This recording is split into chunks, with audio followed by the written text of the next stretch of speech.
Webinar is now streaming live on YouTube.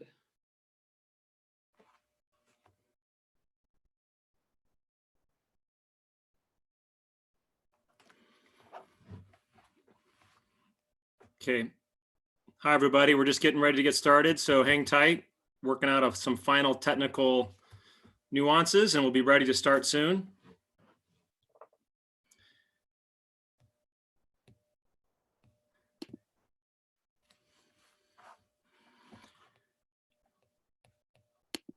Jamie Lou Satter, are we a go?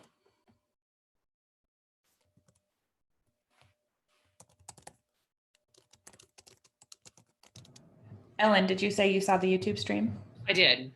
Oh, all right. Hold on 1 second. Let me check one more time. I got a message, I should say, that said that. Oh, okay.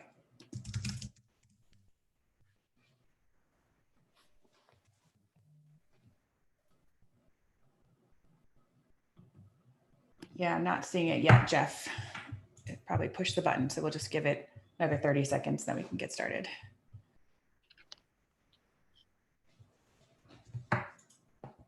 On the top of my screen, it still says you're viewing Jeff Watts' screen. Do we all have that still?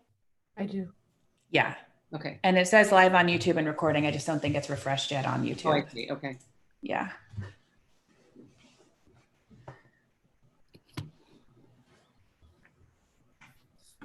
Take this time to go wash my hands again. Good, Ellen. Yeah. I think Wendy and I are going to stay unmuted. Yeah, we're just refreshing the page. So as soon as we see it go live, there'll be some of this might be recorded in the beginning. So, hey, everyone, we're doing our tech check and learning how to live stream on YouTube. So thanks for your patience with us. Jamie, can you hear me? I can. Okay. A good, good sound, Brent. It's not all garbled or anything. Is it okay? Yeah, it sounds good. Okay, it's a Yeah. different laptop. Democratic says it's on. And Jamie, I had a member of the public here say to tell you that you lost the game. Brilliant. Oh, we're live. All right, Joe, we're ready to go. I see it. Okay. So mine still says you are viewing Jeff Watts' screen. Should we have a different? No, because Nope, he's controlling the PowerPoint. Okay. Got it. All right. Have a great meeting, everyone. We'll be here Thanks, Jamie. to make it Thanks. work. Thank you. Okay. Hi, everybody out there. This is Joe Radabon, the governing board and the cabinet. Welcome to the Lackawanna Unified School District's governing board meeting for March 31st. It's my duty to call the meeting to order with my remote makeshift gavel. Here we go. I'm going to formally call the meeting to order. And since we are all remote, I'd like to take a quick roll call for the board and the cabinet. So Joe Radabon here. Ellen? In here? Ellen's here. Brent? Here? Keitzer? Okay, so you need to unmute. Here, I got it. Okay. Dan Jeffries? Here? Question for you though, Dan, even though we're remote, do you have your LCUSD pin on? I can't see. You can tell I do. Put mine on. There's your Boy Scout. How about on the cabinet side? Wendy? Present, thanks. Jamie? Present. Anise? I'm here. Mark? Yes, present. Is Kim joining us tonight too? Yes, she is. Yes, I'm here. Okay, well, moving right along for the public. Officially, there is nothing to report out from our closed session. We just finished a closed session prior to this on a separate Zoom meeting. So I want to make sure that that's in the books. If we can start, let's go to the next slide with the Pledge of Allegiance. Wait for that to pivot. There we go. And I'll read it. Everybody else can just kind of silently continue along with me. Okay. I pledge allegiance to the flag of the United States of America and to the republic for which it stands, one nation, under God, indivisible, with liberty and justice for all. Thank you. So welcome everybody who has joined us remotely for our first ever remote Zoom-enabled meeting. But before we go any further, I wanted to cover a few things. First, I'm going to read a little bit of a note here related to the Brown Act, which governs how councils and school boards and folks meet. On March 17th, 2020, our governor issued an executive order number N2920. And under this new order, a district can now comply with public attendance and comment requirements of the Brown Act by holding a meeting via teleconferencing and allowing members of the public to observe and comment either telephonically or otherwise electronically. Second point, tonight is our first attempt at holding a completely remote meeting with this level of capability. We ask for your patience tonight as we make this big shift, and we commit to evolve our approach as we learn and hear more along the way. Third, in regards to public comments, given our new format, the mechanism for enabling any public comments on both non-agendized and agendized items is enabled electronically via our Google form that was sent out and published earlier. Completely remote meeting with this level of FYI, we'll be keeping the Google form open throughout the meeting in case something incremental comes up during the discussion that wasn't answered and you'd like to make sure it was captured. Please keep in mind, reasonable time, place, and manner restrictions will apply for public comments, and based on the numbers submitted, we may not be able to read them all at this meeting. However, if we do run into time constraints, we commit to everyone that all comments captured will be read by the governing board and staff after the meeting. So with that said, let's get started. First order of business is to approve the minutes from our last meeting. And everybody can unmute on the board side. Do I have a motion to approve the minutes? I'll make a motion to approve the minutes of December 10th. I'll second that motion. All in favor? Well, actually, with remote, we're not gonna ask for an all in favor. We're gonna assume all in favor. Any exceptions? Anybody doesn't agree with approving the minutes? Okay, so approved. Next order of business. Let's move into Wendy Sinette's superintendent's report. Wendy, you have the floor. Thanks, Joe. Good evening, LCUSD community. I wish I could see each of you. It would be nice to connect visually, but I trust that you are watching, and I'm glad that you're here with us. My report for tonight will be brief, largely because a nearly 50-slide presentation is about to unfold as our first agenda item. And these this presentation will include all of the work and the details that your LCUSD administrative team, in conjunction with teachers, staff, and all of our families and colleagues have been working on and have been really engaged in our partnership with distance learning over the past 19 days. But I want to share a brief message with all of you, a message of gratitude and hope. The difference everyone is making through their personal sacrifices in order to slow the spread of COVID-19 is overwhelming and remarkable. Students, staff, teachers, families, all of you are acting in concert as heroes, and I could not be more proud of or more grateful to you for your powerful efforts. But I think we all recognize it's difficult. It's been very difficult.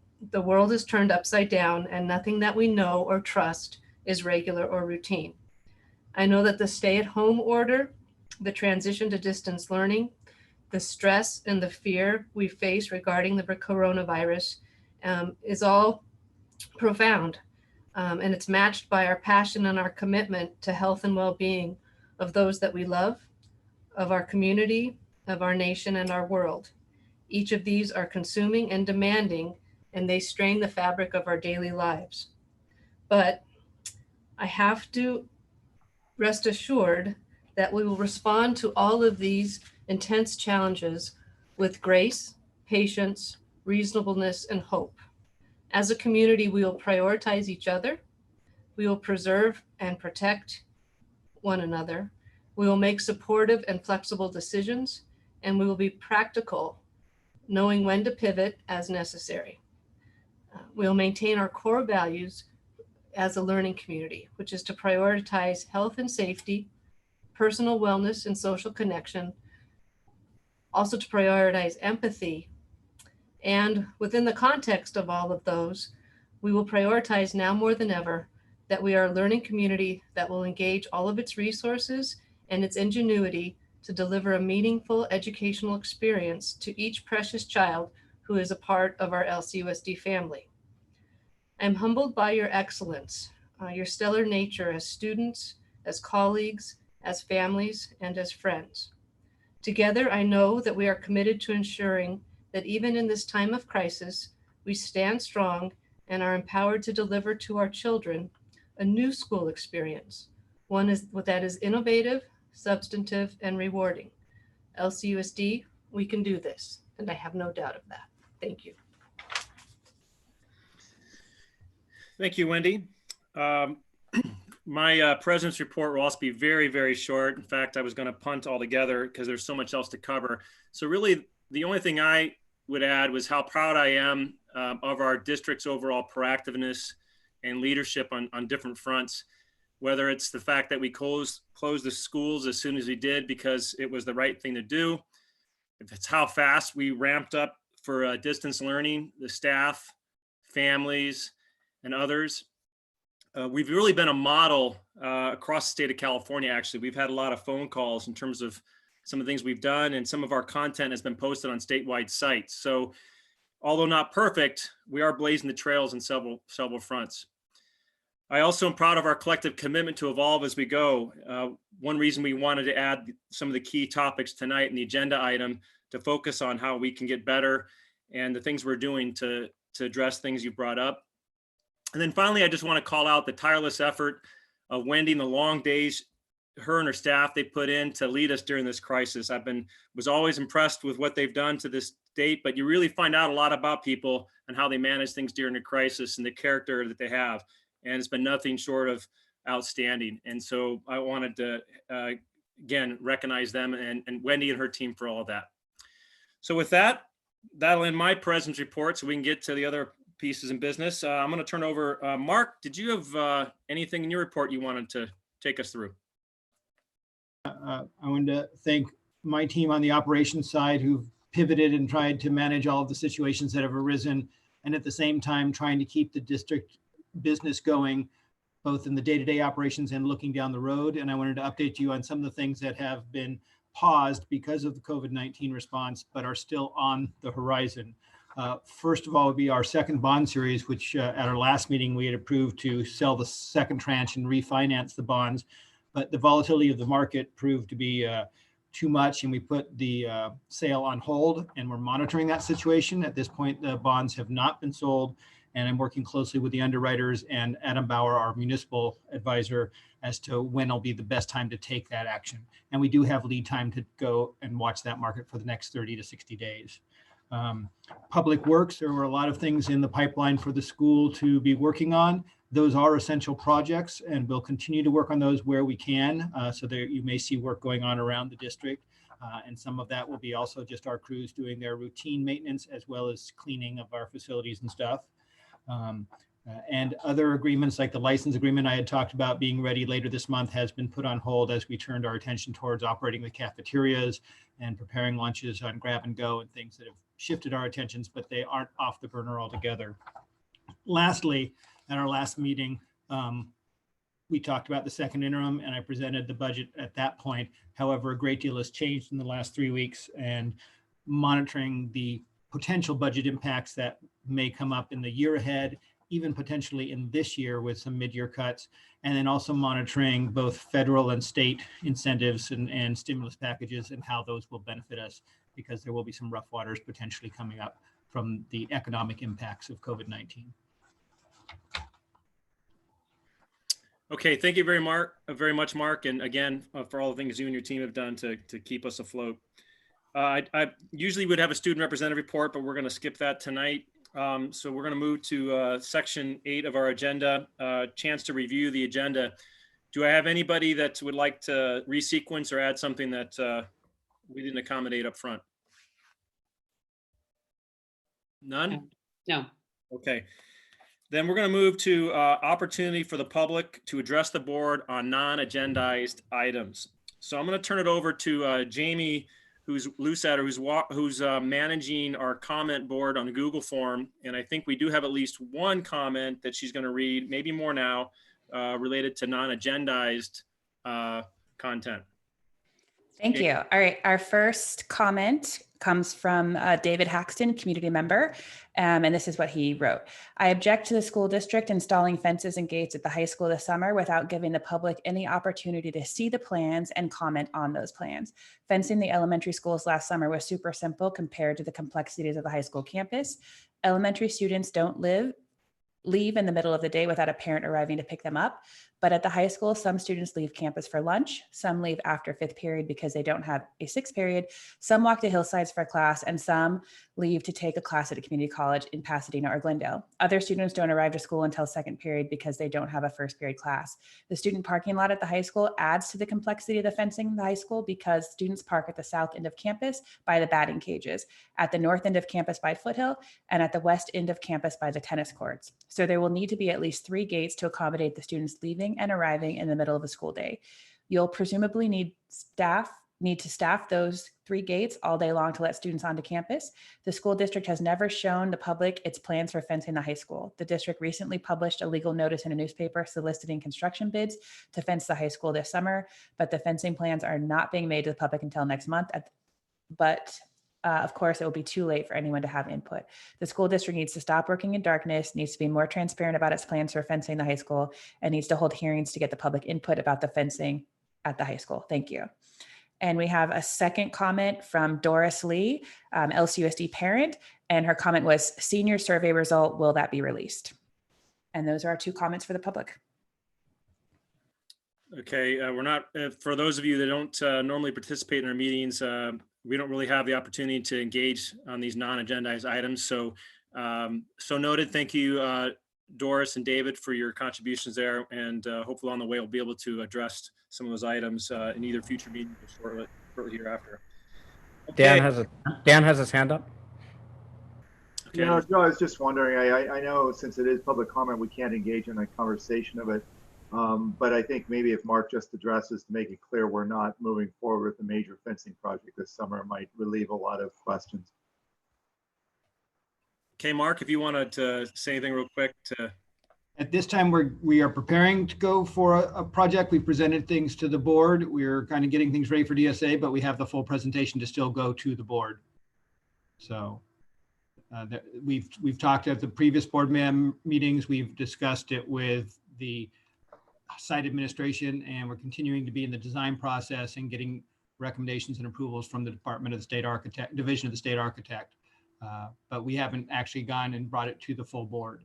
Well, and also a point of clarification is that we're not talking with as we did with the elementary schools, about complete perimeter fencing. We're talking about a sort of a beginning of a phase in with certain portions of the campus shored up, and it's rather nominal at this phase. Okay. Can I ask as a point of clarification, what is the senior survey to which Doris Lee referred? There is a survey that was put out by the LCHS administration, and it's to the senior class about different sort of, I think, experiences and look at projections for the next couple of months. I was on an instructional council meeting today with the high school admin and department chairs, and there were so many points of discussion that Assistant Principal Kalb was not able to share the senior survey. I think once that is vetted with the faculty, that there's no reason why it wouldn't be shared publicly. It was about end of the year activities as well. They wanted to know what seniors thought. Okay, thank you. Mm-hmm. Okay. All right. Anything else, Jamie, that's come up for non-agenda? Nope. That's it. Okay. And just for clarification for the public, some members picked non-agendized items as their topic, but they actually were related to the agenda. So for anyone that did check that box, note that your topic was about our first agenda item, and I'll be reading your comments then. Thank you for the clarification. Okay, I'm gonna then move right into our first read, right? Then nothing else, it says proposed action discussion items, but I don't think we have any, correct? Correct. Okay, so are we comfortable then transitioning into our first read item? This is 11A discussion item, our response on COVID-19, and I'm going to turn it over to Wendy and her team. And I think we'll have a slideshow that the public will be able to follow along with us as we go through the content. So Jeff, if you could turn that, there we go. Thank you.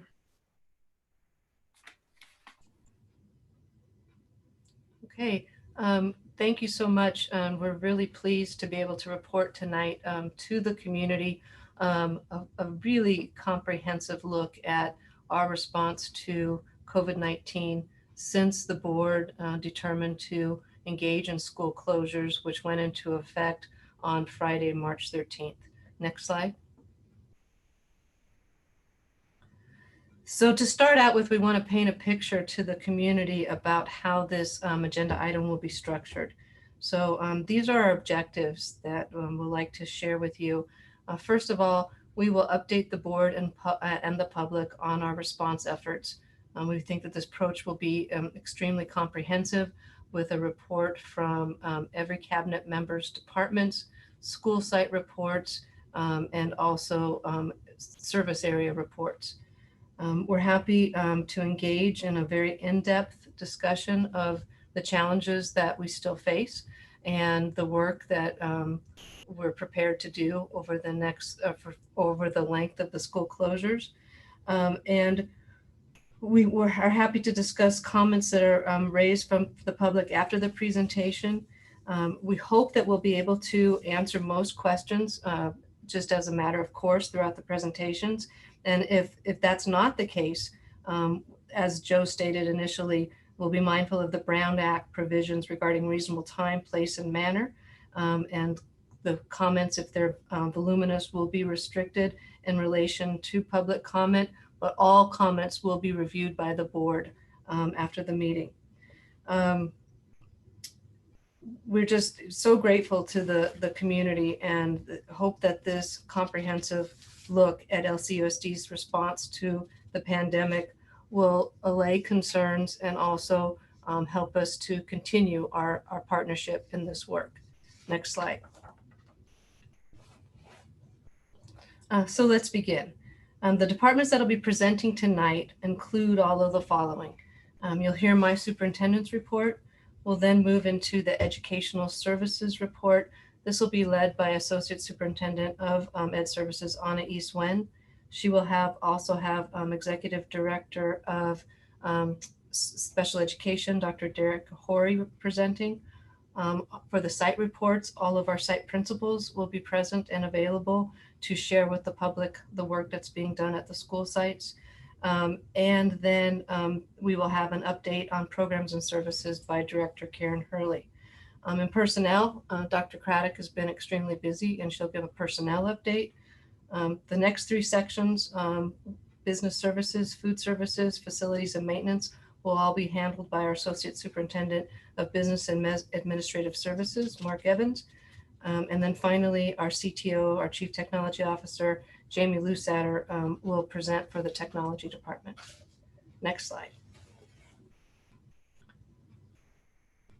So from my office, I wanted to share with you what life has been like over the last several weeks. The first item, technically, since I am the board's only employee, one of my critical responsibility has been to keep the board informed and updated. Secondly, my office develops, helps write and executes with the leadership team all the messaging regarding the essential district functions. And I really think that we can put those into three buckets. We are committed to ensuring that all of our families are safe and healthy. And that's come into, sort of laser-like focus over the course of the pandemic. In conjunction with that, as our mission statement says, we are a learning community committed to personal growth and academic excellence. We are committed to providing, even in these most exigent times, a rigorous educational experience for every student in our learning community. And then I think equally important, the third stool on third leg on the stool is the fact that we have to build a climate of care. We have a strong one, but it gets taxed during these difficult times. And that's a mission to provide a climate of care for our students, for our teachers, for our staff, and our families. And those are the three components of the work that all of us have been united and engaged in.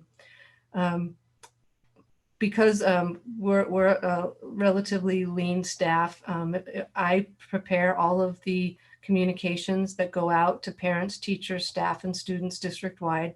I've been really helped by our site administrators who have done an outstanding job of delivering targeted messages to their individual school sites, whether it be parents, teachers, staff, or students, and just trying to get the word out so people feel informed. It's very, very important. Information is power, and we all need to feel empowered during these times. Additionally, I have regular conference calls. At first, they were every day of the week. They've moved to 3 days a week. And we had a communication from the Los Angeles County Office of Education this afternoon that will be moving to 2 days a week and as needed basis. So sort of that outreach to LACO, California Department of Public Health, and the California Department of Education are all something that is under the purview of my office. It's been very intense over the last couple of weeks, but we've been engaged with both of our labor associations, the LCTA, the Locking Out of Teachers Association, and CSEA, our California School Employee Association, and we've been collectively bargaining the effects of working conditions that have been precipitated by the district school closures. Both of our negotiations have resulted in us arriving upon agreed upon memos of understanding, and I'll be sharing more details about both of the specifics in both of those MOUs with the public tonight. Next slide, please.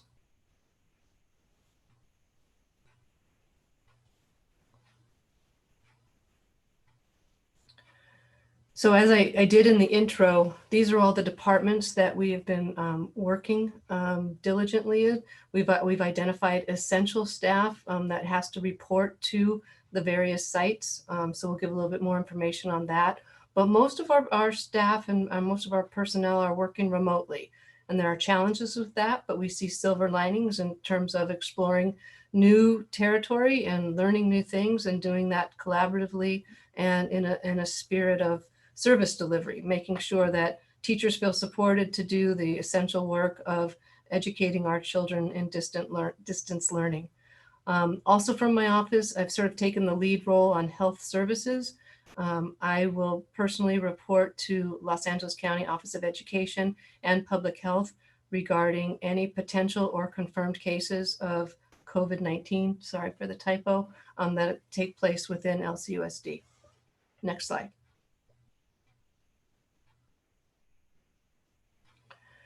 We've also have a brilliant partnership with the city of La Cañada Flint Ridge. We're in communication with them daily.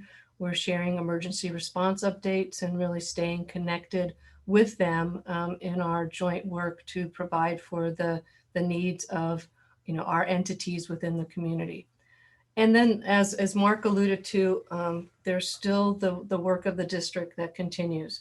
Some of the items you'll see tonight, but we've been engaged with our lessees who are also many of which who have experienced in the private sector school closures. Our bond issuances have been put on hold, but we're continuing to monitor that work.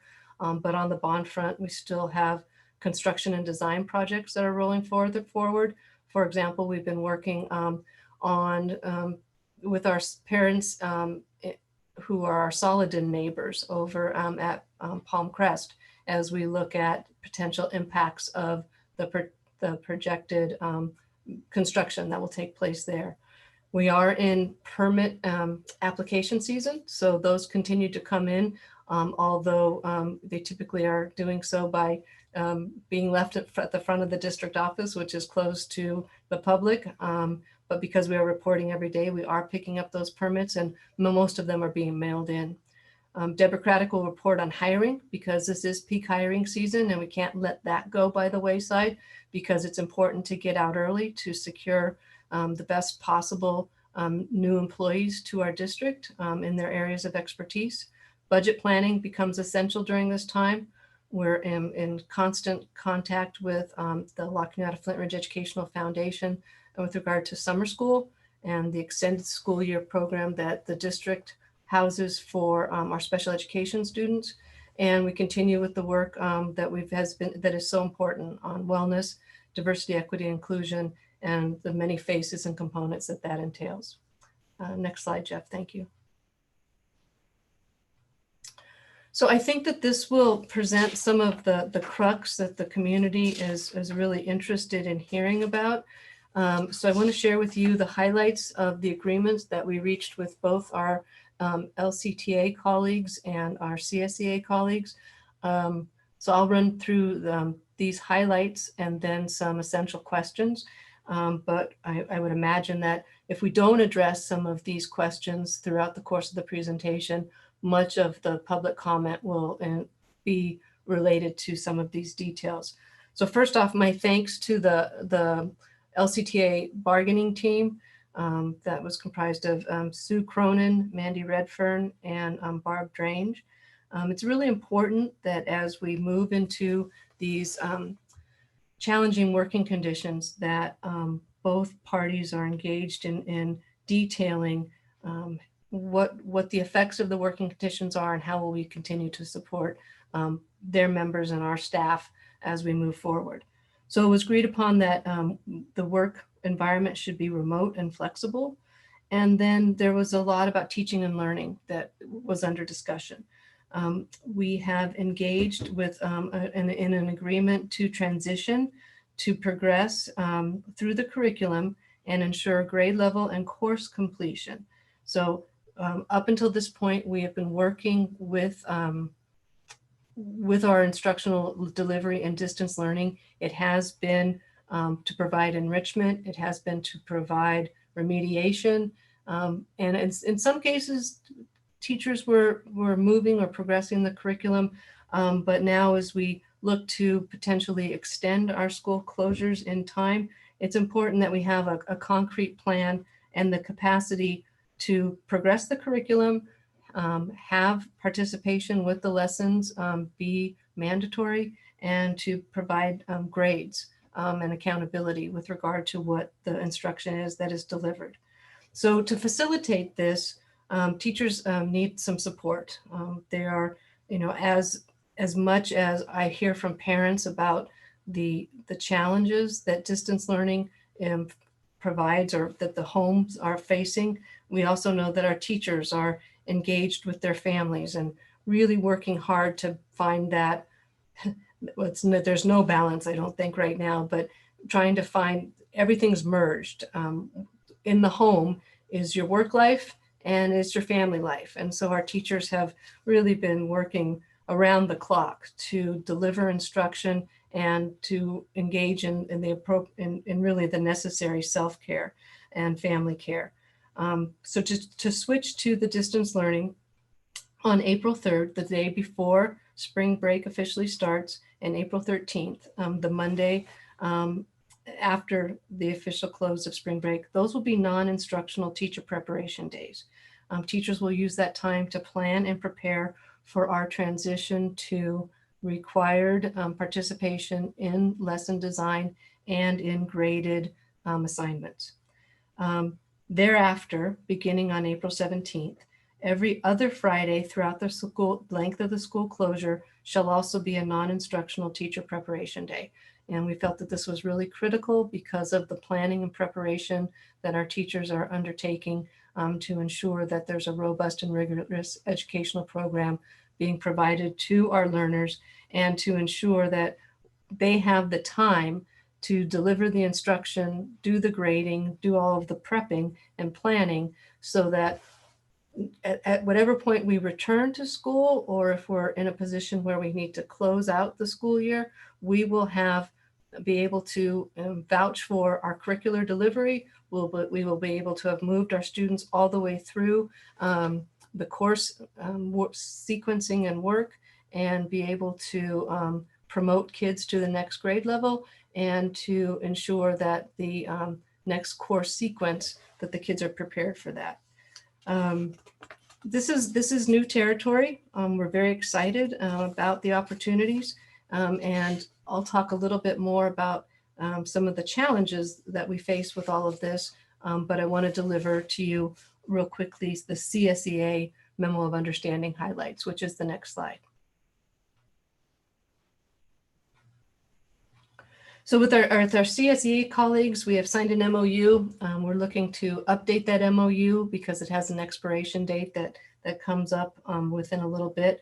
But we were really focused on the safety measures for our classified staff. We've identified essential work whereby people have to come into the office. This is largely in business services because payroll is still running, accounts receivable and payable still continue. Our maintenance on operations staff has still been reporting, although it's been on a more flexible rotating schedule. And our food service workers have just been amazing. They're delivering the grab and go lunches on a daily basis and really providing a meaningful service to families. Those who are working remotely we've identified tasks that they can do from home. Our clerical staff is busy with filing and scanning and updating reports. And so there are assignments that are being requested and work that's being done remotely on the classified front. With our professional development, HR is pushing out opportunities for trainings, and those are being required of colleagues who are working from home on the classified side of the house. Our paraprofessionals are rallied. They want to join with our special education instructors and our general ed instructors to assist with supporting students, and plans and protocols for their support are being developed and communicated. And as we push towards this next phase of our learning plan with graded assignments and required lessons, we will really look to engage them fully in our teaching and learning process. So next slide, and this is a critical one. So I wanted to address and just talk with all of you about some of the challenges we faced. And I'll try to do a comprehensive job, but I'll rely upon the principals and cabinet members and directors to further the discussion. And then I know that the community will drive home any points that are left unanswered. So we've heard from families, we've heard from students that there's a real desire for directed learning experiences, and that people are very, very interested in the continuity of learning because of the school closure impacts. And so wanted to be clear that streaming platforms are optional for our teachers. Our teachers have been wonderful in exploring these mediums. They have, through the tech department, the ability to engage with those. They are encouraged by the district, but just as a teacher in a classroom, the district or principal doesn't direct the methodologies, we're still having those options for directed learning be at the discretion of the teachers. We have worked with our teachers closely and tried to support them in their instruction by providing professional development. We also have created parent permission forms in case a teacher is interested in using streaming. And we've seen a large increase in teachers with that protection engage with those platforms. And also we've had the opportunity to provide teachers with some guidance on how to safely engage with this platform. But all of us as a learning community are committed to whatever format that we deliver the instruction, to have it be robust, to have it be rigorous, to have it be teacher directed, and for it to be meaningful and developmentally appropriate to to all ages of learners. The next one is the importance of accommodating the needs of teachers and staff. And largely the MOU is designed to answer those questions, but it's really important during this stressful time that all of us are supportive, that we identify needs, identify limitations, embrace flexibility.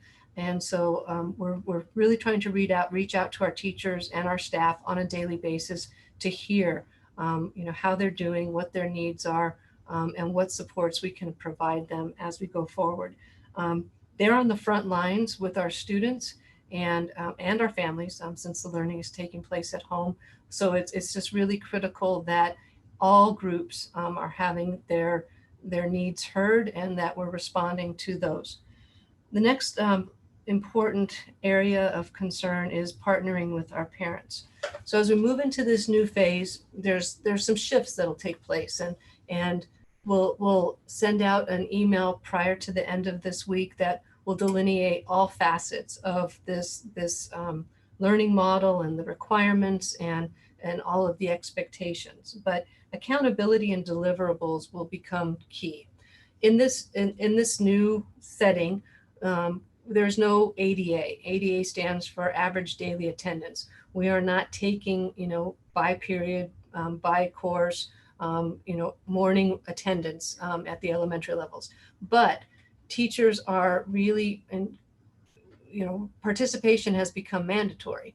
And so the teachers will articulate very clearly to their students, what the lesson is, and then what are the required deliverables? What are the students responsible for completing and turning in, and what will be graded?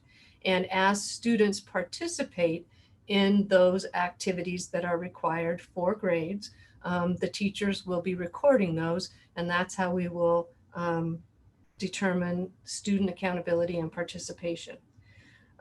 We have to take some off of the teachers' plates because right now, not only if you're doing lesson development, student check-in, and grading, the accountability factor is going to go to the administrators.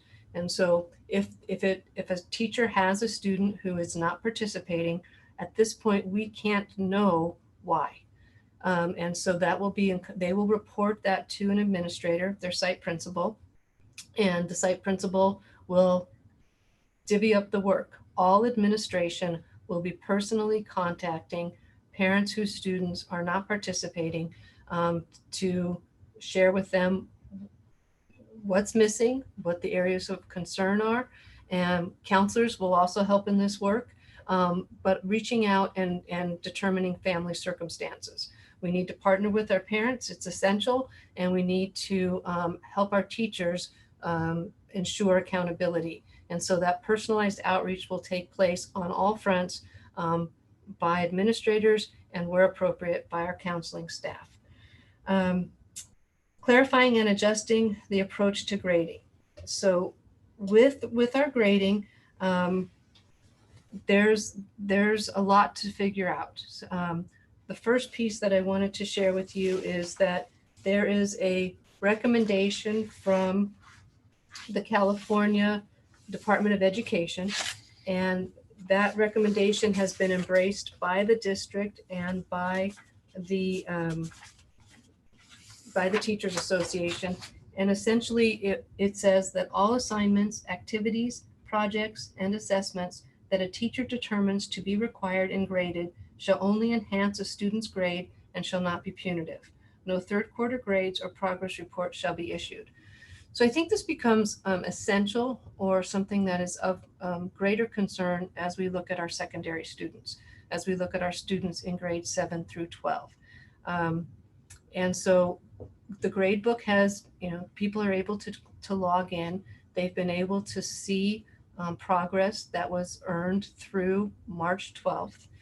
Teachers have been outreaching to students to collect missing assignments, collect missed work that was due in the third quarter, so that those grades can actually be reflective of progress.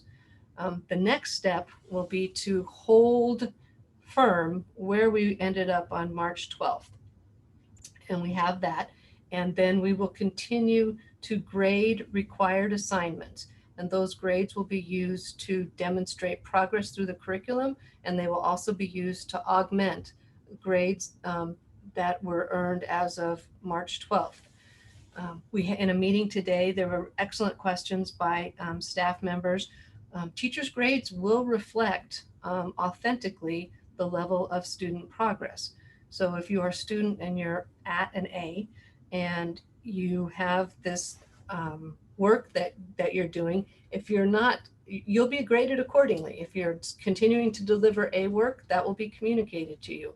If your idea is, well, I have an A and I don't need to really do anything but the bare minimum, you'll be graded accordingly. Your grade won't be negatively impacted, but there are other considerations. There are considerations like next year. Is a student who's taking things at that level of seriousness ready to advance to an AP class or to an honors class? Recommendations become critical. So I think there are accountability measures that are present and important that aren't totally grade bound. And so we'll be working with teachers to clearly define all of that. Other areas to mention here in terms of clarifying and adjusting the approach to grading, we've asked teachers to weigh in on the level of participation that we've been having over the course of the last 3 weeks. And the 7th through 12th grade have reported that a course that's got a low level of participation has currently about 70% of the students participating. Courses that have a high level of participation have about a 90% participation rate. So our kids have really stepped up to the plate. Those are strong numbers. But as we go forward and everything becomes required and graded, then it's going to be requested of the teachers that they look over the past 3 weeks, especially at the 7-12 level, and identify essential assignments. These are assignments that everyone really needs to have committed to, engaged with, and submitted, so that when the required learning takes place on Tuesday, the 14th of April, teachers can assess that kids are really on the same page. So what teachers will be making clear at the 7-12 level is sort of what are the required or what are the assignments from the past 3 weeks that are essential. And if students haven't been participating in those, it's time for them to spend their break, for spring break, doing so and getting on the same level as their peers. We also know that there's a huge amount of flexibility that needs to take place. We don't know what's happening in the home. We're all engaged in this very serious circumstance because we're dealing with a pandemic. Families are unique. I've been in contact with families where both parents are in the medical field and they're taxed, at a very, very high level. And so there will need to be flexibility based on those individual exigent circumstances, maybe with regards to turn-in dates. There are families where, parents are working from home and there's a limitation on the number of devices or bandwidth. So we'll be flexible with regard to delivery dates and those things. We need to do whatever we can so that our essential service providers, including our teachers, have maximal flexibility. I think the approach that we all have to take here is reasonableness, climate of care, and a real commitment that in this time of crisis, we're forwarding and progressing our students' learning, but we're doing so in a way that's collaborative, that's reasonable, and that it has a lot of flexibility and support involved with it. I'm sure there's more to say on that, but we'll all recircle to that at the end of the presentation if there are questions. And I know that my principals and directors and cabinet colleagues will be answering further questions. And finally, there's a really strong need to improve and sustain close communication and services, however possible, with our special education and our ELD families. And just a special message to all of those families right now. We know that what you're dealing with, and to the teachers who are and case managers who are directly involved with those students. It is highly unique, highly pressurized, and you're feeling the pinch, and we understand. So with special education, our learners with special needs have just that. They have individualized educational programs that demand that we provide additional supports, services, programs, but a lot of those require what we can't give right now, which is that connection, that personalized touch, that direction. A lot of our paraprofessionals provide that hand in hand. Our special ed teachers are engaged in small group instruction. There are so many nuances that every child with an IEP engages with, that this distance learning model may be leaving gaps or may be leaving things that we just can't deliver. You have my commitment as your superintendent that we will provide everything we can that's in our power. We recognize that we need to partner with families, and that there will be, when we're through this, and we will get through this, when we're through this, we will need to come together. We'll need to assess where your child is. We will need to, address it in the IEP, and there will be the opportunity for additional services. There'll be the opportunity for thinking outside the box. Maybe summer school and an extended school year is longer. I don't know what those answers are now, but I need for parents who are, emailing at 3:30 in the morning because they just don't have answers, to know that we are your partners in this, and that, Dr. Ihori will talk about all of the services that we're, and the individualized care that we're taking right now. But at this point in time, we just need that reasonability. We need that trust, and we need to share with you that we will address whatever is not provided going forward, and we'll work with you when the crisis is over. So I know that there are probably lots more questions than I was able to answer. Dan. Thank you, Wendy. My question is about the participation levels. If we have some 10% or more of kids, are we able to determine why those kids are not being engaged? Is it a technology issue? Is it a situation with their family? Is it a situation where they don't have the equipment, or that maybe they're even out of town? What can we do to see if we can increase those numbers and reach out to those kids and provide any support that we can to raise those levels? Right. So as we transition to the accountability model that I was just attempting to explain, we will be asking teachers who have students who are not turning in assignments, who are not participating in the instructional process.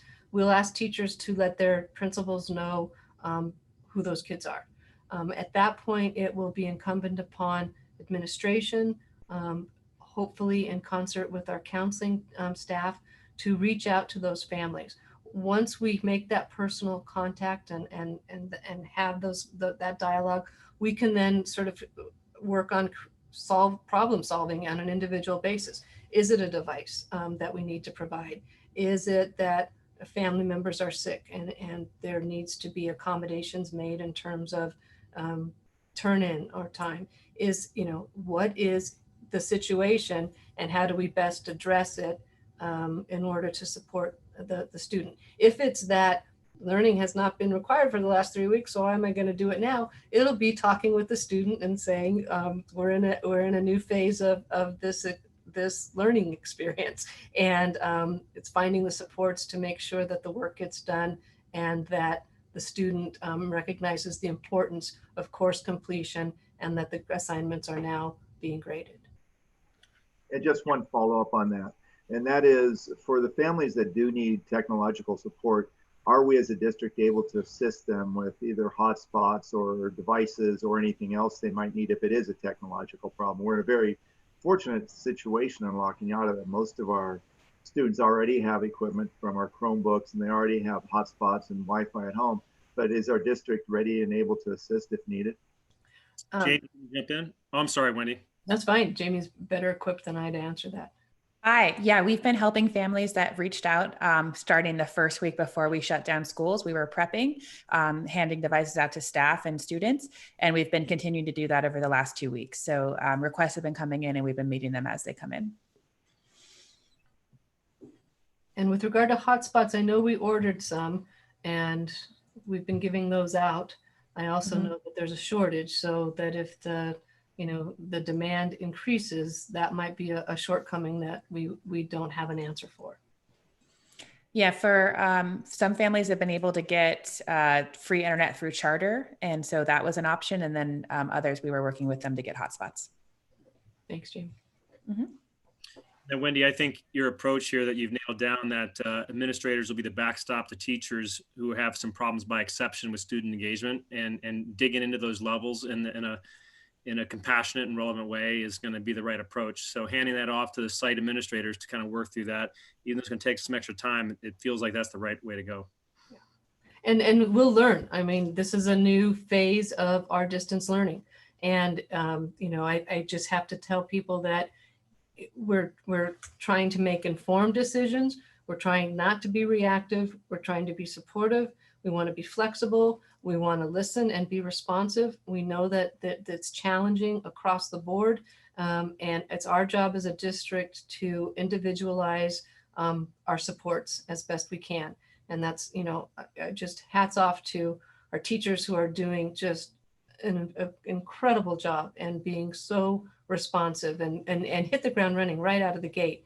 And to our parents who have been this merged existence of home and school and are being great and responsive and so supportive. And then to our students, I mean, this is, you will speak to your children about this very strange time where the world was in crisis, and how you stepped up and participated in social distancing to slow the curve of the infection, and did your part as a student and as a participant. And we're just so grateful to our kids. They're why we do this work. They're absolutely amazing, and I just couldn't be prouder of them. So next slide, and I get to get off the screen for a while.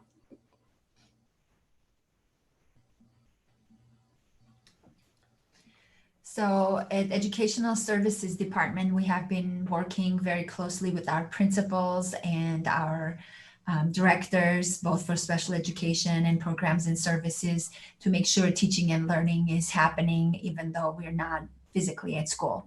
So we have been implementing distance learning and connecting with students using multiple platforms and methods. We have been providing resources and training to our staff to be able to deliver instruction online and keep our students engaged. Our teachers have been working in grade level teams or departments, as well as small schools at 7A, to share best practices and support one another. Site administration has been holding meetings remotely to keep teachers informed, communicate expectations, provide support, and monitor progress on student engagement. Our teachers and administrators are supporting our students and parents who have been asking questions and presenting some of their concerns. And if they needed assistance, we have been able to reach out and respond as quickly as possible. We have invited all our principals at elementary, middle, and high school who are now going to share a little bit more specific information regarding their sites and the efforts that have been made to support distance learning. Let's start from Emily, sharing some of their updates from elementary schools. Next slide, please.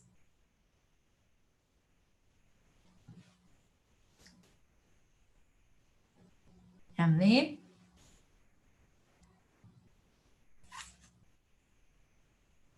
Okay.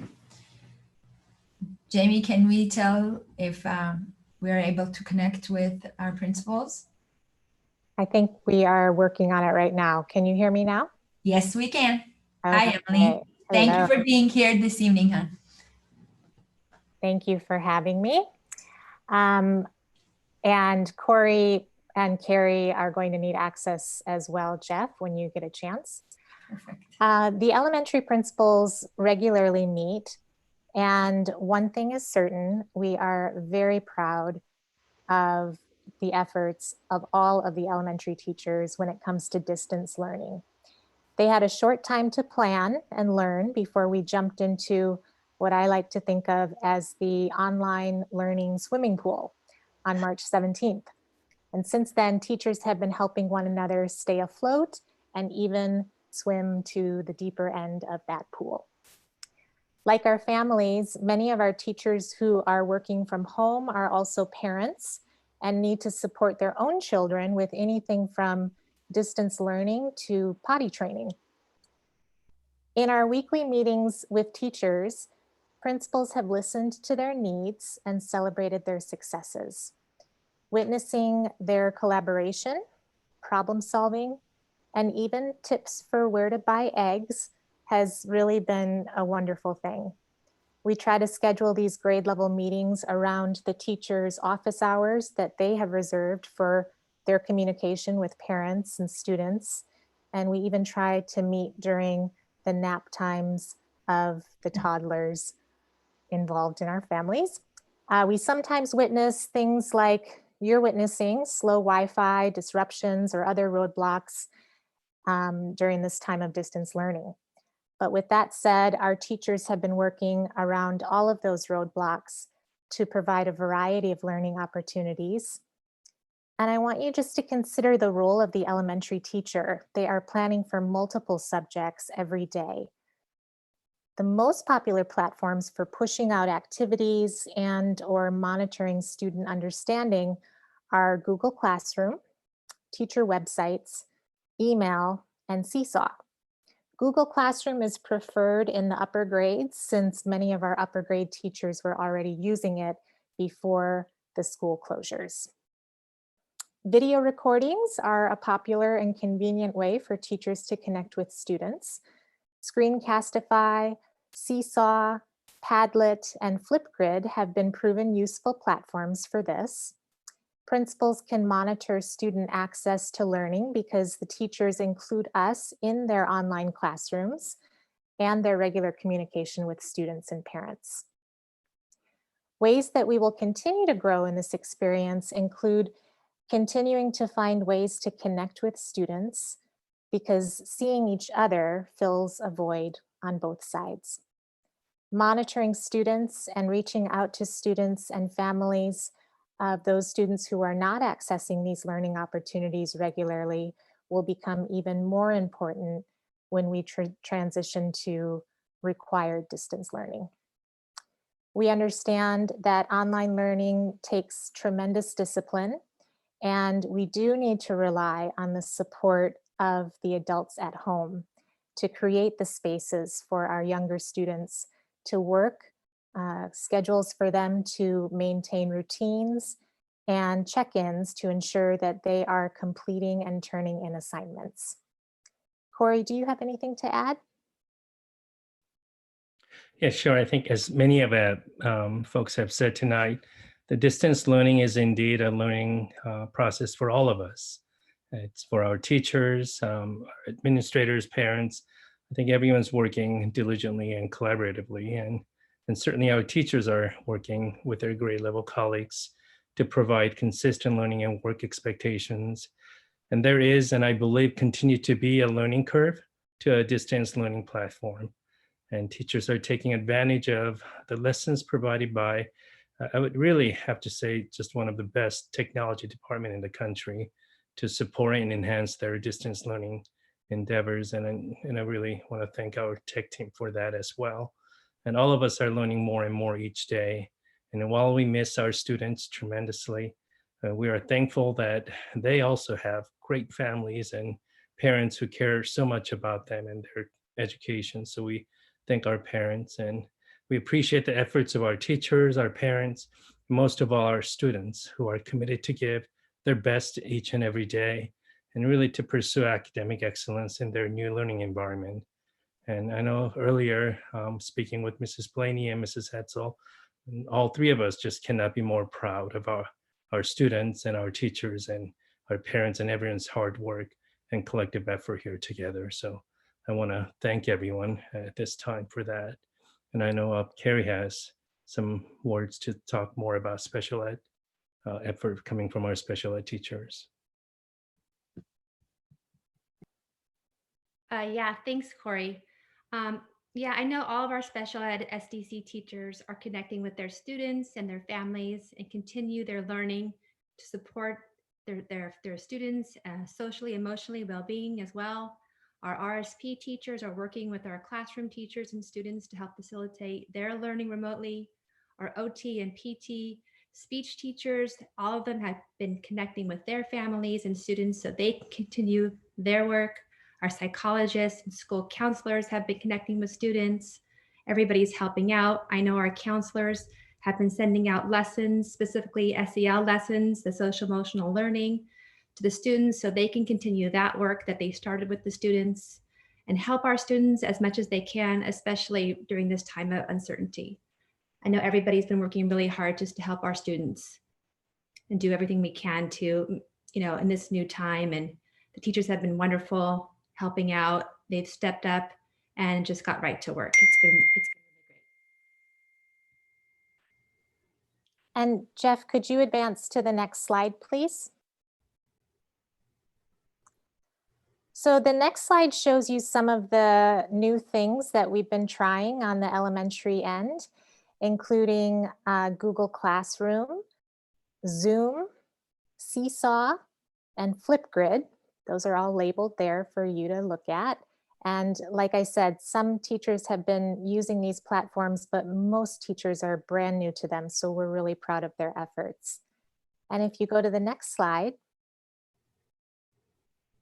here you can see some more examples using screencasting to record lessons, audio recordings, and also kind messages that are pushed out through Google Classroom, and daily lessons in the form of PDFs, especially for our youngest students, and those are pushed out through email to families.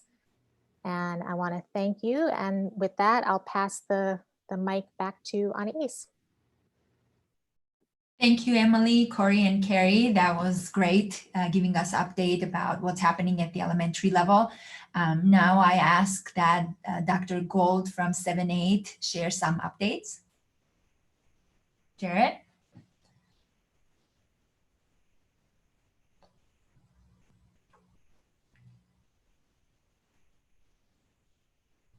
I am muted. No, I'm muted by the host. You are in. There. I can hear you. Perfect. Yes. If you could advance the slide, Jeff. Oh, a lot of people. So I hope everyone's doing well. It's been a roller coaster of a ride, I think, for all of us. I've learned more about elementary education than I ever thought I would in my whole life. I picked secondary for a reason, but trying to navigate things like Seesaw that I've never heard of, that my 7-year-old is doing. Hats off to the elementary teachers that I don't live in that world very often, but have for the last 2 weeks. And thank you to my wife as well for helping with that. First I want to start off with a lot of shout outs. I think it can't be stated enough about how thankful we are for so many people. Our teachers at 7-8 they're absolute rock stars.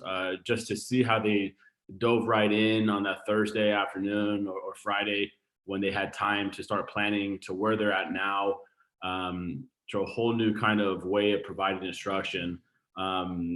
It's awesome, and it's so nice to see with the support from people like Lindsay and David and Jamie and the whole tech team, to just a small school structure that has really shown its glory right now about how the teachers are sticking together, and also how the core classes truly collaborate. And we were in a good place with pacing, and so it was almost a seamless transition to going to distance learning in pacing. As we transition to more mandatory work and mandatory grading, I think we'll push a little harder, and we're excited for what that'll hold. It's hard to start learning new things if you're not thrown into the fire. And I think our teachers have learned so much in the last 2 weeks and over the next couple of weeks as well.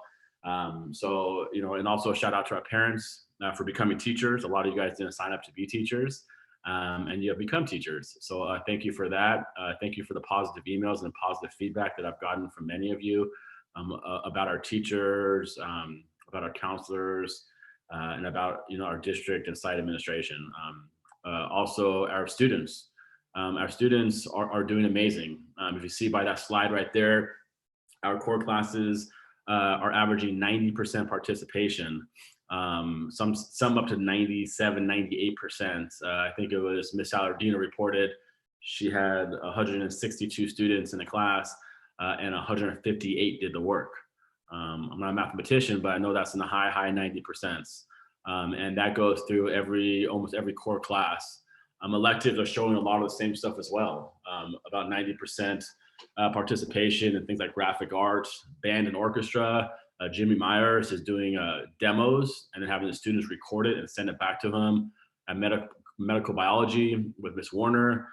Magic and stagecraft with Mr. Ike. He does videos of sleight of hands activities, and the students get to practice those things at home. In art. It's the electives that our students are really passionate about and I really love. So to continue to push new things in the electives, I think is really important for our students. My son, for example, takes about 2 hours a day to just do art. It's probably the most focused he is when he's doing things he loves and is passionate about. Not that our students aren't passionate about core subjects, but I think a lot of electives that they appreciate a little more sometimes, because a lot of times they choose elective because it's a passion of theirs. So it's nice to see that. 90% of our teachers have provided direct instruction. And when I mean direct instruction, it's not necessarily live instruction. It's through platforms like recorded Zoom lessons, Screencastify. So some are doing kind of like Screencastify, but through Google Slides, where they're able to record on the slides that they're presenting, which is kind of the same as Screencastify or Screencast. So, I think those things are important. And I think one of the most feedback I got from parents, I think Wendy mentioned it as well, it's just the opportunity to make connection with the teachers, to see their faces, to hear their voices. I think is really important during these times. It gives them a level of normalcy, and something they recognize during so many things around the world that they don't. It's nice that our teachers are doing that. And just an outpouring of support from parents and the gratitude for the instruction that teachers have been delivering online, and for teachers' level of responsiveness to questions. I see me and my wife are both educators. Obviously I am, but my wife is an educator too. And to manage a day, if I had to grade or give feedback to 150 to 180 papers, with the chaos that's at my house, my hats off are to them of how much they do that, and the quality of feedback they're giving. And also teachers would like to move forward with mandatory learning and issue grades to ensure students' progress towards grade level standards. I think this is an interest of our teachers. We hear that a lot is that they want that accountability aspect. Although a lot of students are doing the work, I think the accountability aspect of the mandatory learning and mandatory grading or compulsory education is really important for our teachers. And as this leave continues to be extended, I think that accountability factor is really important. And so if you go to the next slide, Jeff, some of the things you'll see our teachers doing, I think you'll see a lot of redundancy, but Screencastify is a great resource. I hopped on it and did one for the staff just so they could see how easy it is. Flipgrid, Miss Park Smith is really a leader in our district around Flipgrid. Introduced our staff to it about 1.5 years ago at a staff meeting. And a lot of teachers are starting to use Flipgrid. On the bottom left, you'll see like an audio recorded message or audio recorded slideshow. So if they click on the little microphone icon, Miss Wolf is speaking about the slides. And then also on the bottom right, what you see is a Zoom virtual support. So our special ed department of 7-8 is holding live office hours for our special ed students who need support either the regular academics or through direct to studies classes. So that has been a great resource and continues to be probably the most impacted population in La Cunada with the distance learning is our special ed population. So we're doing a lot of work with them. Just on that topic, I'm also over special ed 712 and with the leadership and help of Dr. Ihori, excuse the noise in the background, it's my dog itching his neck. With the support from Dr. Ihori and then with Karina Ritter and different CSEA members. We've come up with a plan for our classified staff to help support our special ed population, and that'll be rolling out after spring break. Can you go next slide, please? And then just some more samples of things we're doing. Ms. Park Smith, for example, is doing live journaling during these times of just a different way of life. She's having them journal their lives. It's history, and she teaches 8th grade history. So it's something that's impacting their lives. So they're journaling that. That's just a couple of the questions that you see. So it's a good thing for them to do. Obviously, Google Classroom is a big thing we use at 7, 8, and 9, 12. And a Flipgrid sample you'll see right there is from one of our history classes as well. I talked to, if you go to the next slide, I've talked a lot on Instagram. I started an Instagram page, and it's been a good way for me to really connect with students, connect with parents. We're up to like 650 followers in just a week. And I've been able to share a lot of my own things that I've been through. And one of the things that I went through in '94 was the Northridge earthquake. I was in high school, and we're out of school for 2 or 3 months. So I could kind of relate to what it's like to just have your life thrown upside down during high school or during secondary school. So, I think sharing those experiences are important. And then just for teachers and staff, we've done weekly staff meetings by small schools, PE, elective counselors, psychologists, and special ed. So we hold those meetings every Friday. We're having weekly meetings with our paraprofessionals who are CSEA members or classified staff who are supporting our special ed population. And I talked about number 3. And also, we do our administrator meetings once a week on Mondays with the 7-12 administration. Also, we're starting our virtual team leader meetings. We create a resource page and our case manager with our special ed population. And our special ed teachers are holding live supported directed studies like I talked about. And then for parents, I think you're able to click on these. I'm not 100% sure, but I created a resource page for parents with different resources and articles that could be helpful. But I've also curated all of the emails that have gone out from either me or from Ms. Sinette in one place. So if you go to this page, it has all of the emails just by clicking on the links rather than trying to navigate through all of your emails. Also the Instagram page, if you have an Instagram, I post the same daily announcements on the YouTube channel. And we're doing live and recorded daily announcements. And obviously I communicate a lot via emails and different updates. So just to echo what the elementary and what Ms. Sinette and Ms. Wynn have said, the support we've been given through every array of from tech to district to parents to students to teachers to classified staff is amazing. But we're lucky to be in a district with so many resources available to us and such a supportive community around us. So I want to thank everybody for that. Other than that, that's all I have. If there's anything else you want to cover, Ms. Wynn, please let me know. Thank you, Jared. We appreciate the update. Now I invite Mr. Cardinal, our high school principal, to give an update about our high school work. Thank you, Jim, for being here. I did want to say, Dr. Gold, I really enjoy your La Cañada 7-8 Instagram Live. I jump in a lot of those, and I encourage, as a parent of an 8th grader, any parent that could jump into some of these contents delivered by site administrators or teachers to try to do so. Learn a lot. Thanks for all you're doing. Yes, sir. Thank you very much. Over to Jim. Sorry. You can hear me? Yes. Can you hear me? Yes, Jim, go ahead. All right, very, very good. Good evening, La Cañada. And I wanted to begin by giving a warm welcome to all the students and high school families, everyone in LC, but particularly our high school families and students and colleagues that are listening tonight. I'm speaking to you from an empty La Cañada High School that misses you. I can let you know the place looks great, but it's a ghost town. The trees are in bloom, but we hope to see you back on campus as soon as that's possible, when that can be safe to do so. Much of the report that I would give tonight about our efforts at distance learning, I guess, begins just with a review of some of the things that have been stated already.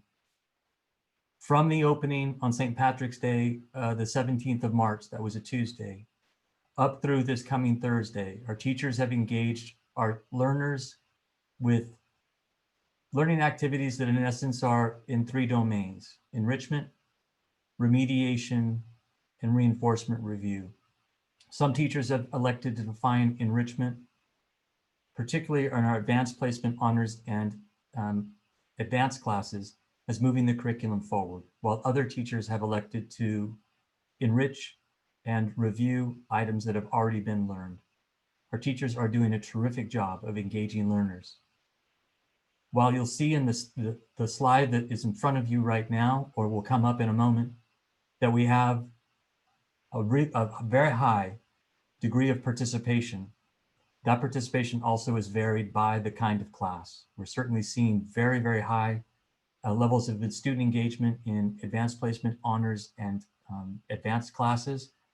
And we're also seeing differences between our first week of engagement in distance learning and what's happening right now. And to the question Mr. Jeffries asked earlier on about kind of the reasons, students and teachers, I think both would say that as soon as we make the transition to mandated grades and mandated assignments after spring break, we expect to see those participation in all classes resume to that very, very high everyone's in.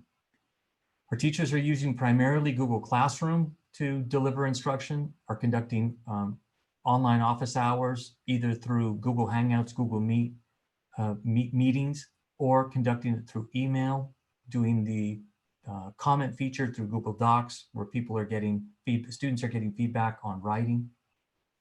Teachers have really opened up the degree of resources that they're using. We have some math teachers that are tapping into the free PBS media information to have students watch some of the videos that they're posting and having the journal writing activities. I think the teachers have done a terrific job of being creative, looking far afield for resources, and that really that's shown out, I think, in student comments that are coming to me about how this is all going. Jeff, would you be good enough to forward the next slide, please? I thought I would just share this curated example, and it really is just an example, that in Mrs. Price's class, the students are watching a video about a Spanish market and then answering questions, comprehensive questions about that. In Ms. Sadler's French class, students are creating an Instagram journal about their week living in the time of being safer at home and in the time of COVID-19. What you see in the middle of your screen is one of Mr. Ike's recorded lectures on either famous teachers of acting or actors themselves. A message of care from a Google Classroom that just is telling these kids that the teachers are thinking of them. And that from Mr. Yoder's US history class, at the very bottom of the slide, you'll see he continues to press forward teachings about the New Deal and the speculation in the economy of the 1920s that led to the Great Depression, as well as an opportunity for a New Deal promotion. It's a kind of an enrichment exercise that he's done. This sample of exercises demonstrates really one of the foundation of goals that we're working towards, which is creating a sense of routine and normality in our students' lives. Jeff, would you go to the next slide, please? These are just some examples of what we're endeavoring to do beyond the academic side, because we are engaged in distance learning, and in it, we're trying to do something both outstanding and at the same time outrageous. We are seeking to create community in absence. We've done that through teachers recording the Pledge of Allegiance, and we send that every morning. You'll see Harrison, our most famous wellness center volunteer, also woofed the pledge, and we post that to Instagram every morning to try and create a sense of connection to school. And I think if you were to see these efforts as I do when I'm in Google Classroom and I'm communicating with the staff on a weekly basis, more than that actually, what you would hear is just a valiant effort that students and parents are appreciative, who recognize that there's not without its difficulties, and then we'll continue to get better and look forward to the transition to mandated grades after spring break. Thank you. We'll go to the next slide, Jeff.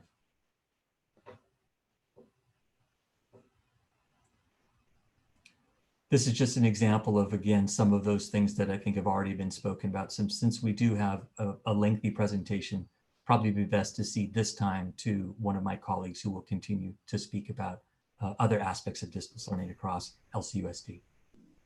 Thank you, Jim. Really appreciate all principals' participation and giving us updates about the great work that's happening at your sites. Let's go to the next slide. Karen Hurley, are you with us?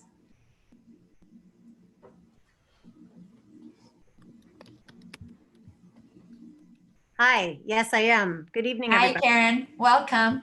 Thanks, Anais. Good evening, everybody. So I'm going to give you a little bit of information with regards to statewide testing. So the California Department of Education is doing the following with regards to statewide testing.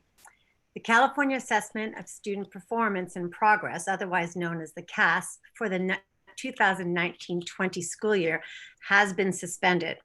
So what this means is the English language arts and math assessments administered to 3rd through 8th and 11th grade students, and the California science test administered to 5th, 8th, and 12th graders will not be administered this school year. The state has also suspended the annual Summative English Language Proficiency Assessment for California, otherwise known as the LPAC, that is given to all English language learners. We will be getting more information with regards to this assessment as we move forward, but we still have not heard more, but it has been suspended. The state has also placed the physical fitness test, which is administered to 5th, 7th, and 9th graders on hold until students return to school. AP exams will be given remotely for the 2019-20 school year. Students will be able to take a 45-minute online free response exam at home. More information will be shared in the near future about this. And finally, the LCAP, the Local Control Accountability Plan, has also been suspended for the 2019-20 school year. We'll be receiving more information during the month of April about how we will move forward with the LCAP, so we will keep you all posted. I'm going to be like the elementary principals and Jared and Jim, and I would like to also have just shout out to our English language development team, Mrs. Amani Krishel at PCR, Mrs. Monica Ratliff at LCE, Miss Amy Lee at PCY, and Mr. Victor Torres at 712, along with their paraprofessional team. They've been providing our English learners with support via email, Google Classroom, newsletters home to families, and even some phone calls home. So they've also been supporting their students through collaborations with classroom teachers. So I really wanted to thank the English language development team for all of their hard work. And that's it for me this evening. Thank you, Jeff. Thank you. Could you move to the next slide? Now Dr. Ihori will be giving an update on special education. Dr. Ihori? Hi, everyone. Are you able to hear me? Yes. Okay, great. So our special education staff members, which is our special education teachers, our school psychologists, occupational therapists, speech and language pathologists, physical therapists, they've all been really working hard to adjust life to the distance learning environment. This can be challenging for our students with disabilities, and so they're really thinking outside the box and trying to come up with different ways to be able to address the needs of our students. A few of the different ways that they're doing this is Google Classroom. I think at our secondary level, all or most of our special education teachers are using Google Classroom. Some are using recorded lessons, which can be helpful for students who might need to watch a lesson multiple times. Some are doing live group lessons via voice or video conferencing. We want to be careful about confidentiality about those kinds of things as well, so we're working through some of that. Some are doing consultation with parents. They should all pretty much be doing consultation with parents and also providing resources for families, because we know that a lot of our students require a lot of instruction, and we are limited when we aren't able to physically interact with the student. Next slide, please. Okay, so we've been working collaboratively with a few different agencies. I work pretty much every day, multiple times, with the other directors in the Foothill SELPA, which is Burbank, Glendale, and us, as well as the SELPA program manager. I've also been working pretty regularly with LACO and attending the directors meetings that they have there with all of the directors within LA County working together via webinars. The California Department of Education has been doing trainings as well. The Office for Civil Rights, as well as the United States Department of Education, have been providing advisories as well. So we're monitoring all of these different agencies, working collaboratively, particularly with the local ones, and trying to get more and more guidance. The guidance has been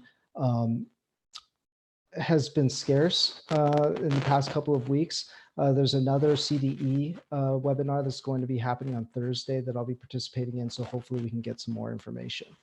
Overall, CDE, the California Department of Education, has stated that LEAs should do their best in adhering to IDEA requirements to the maximum extent possible. And they also acknowledge that exceptional circumstances affect how a particular service is provided under a student's IEP. So while we are providing services, they aren't necessarily the same, they're not implemented in the same way as they are during the regular school year, because we are dealing with a situation where we unfortunately can't have physical contact with students for reinforcements and being able to maintain attention. So we have to think creatively with some of the other methods that people are using. And so as we await additional guidance from OCR, CDE, and the U.S. Department of Education, we're following their guidelines that they've issued so far, and we're providing special education distance learning instruction, resources, and consultation with parents in order to address student needs to the maximum extent possible given the situation.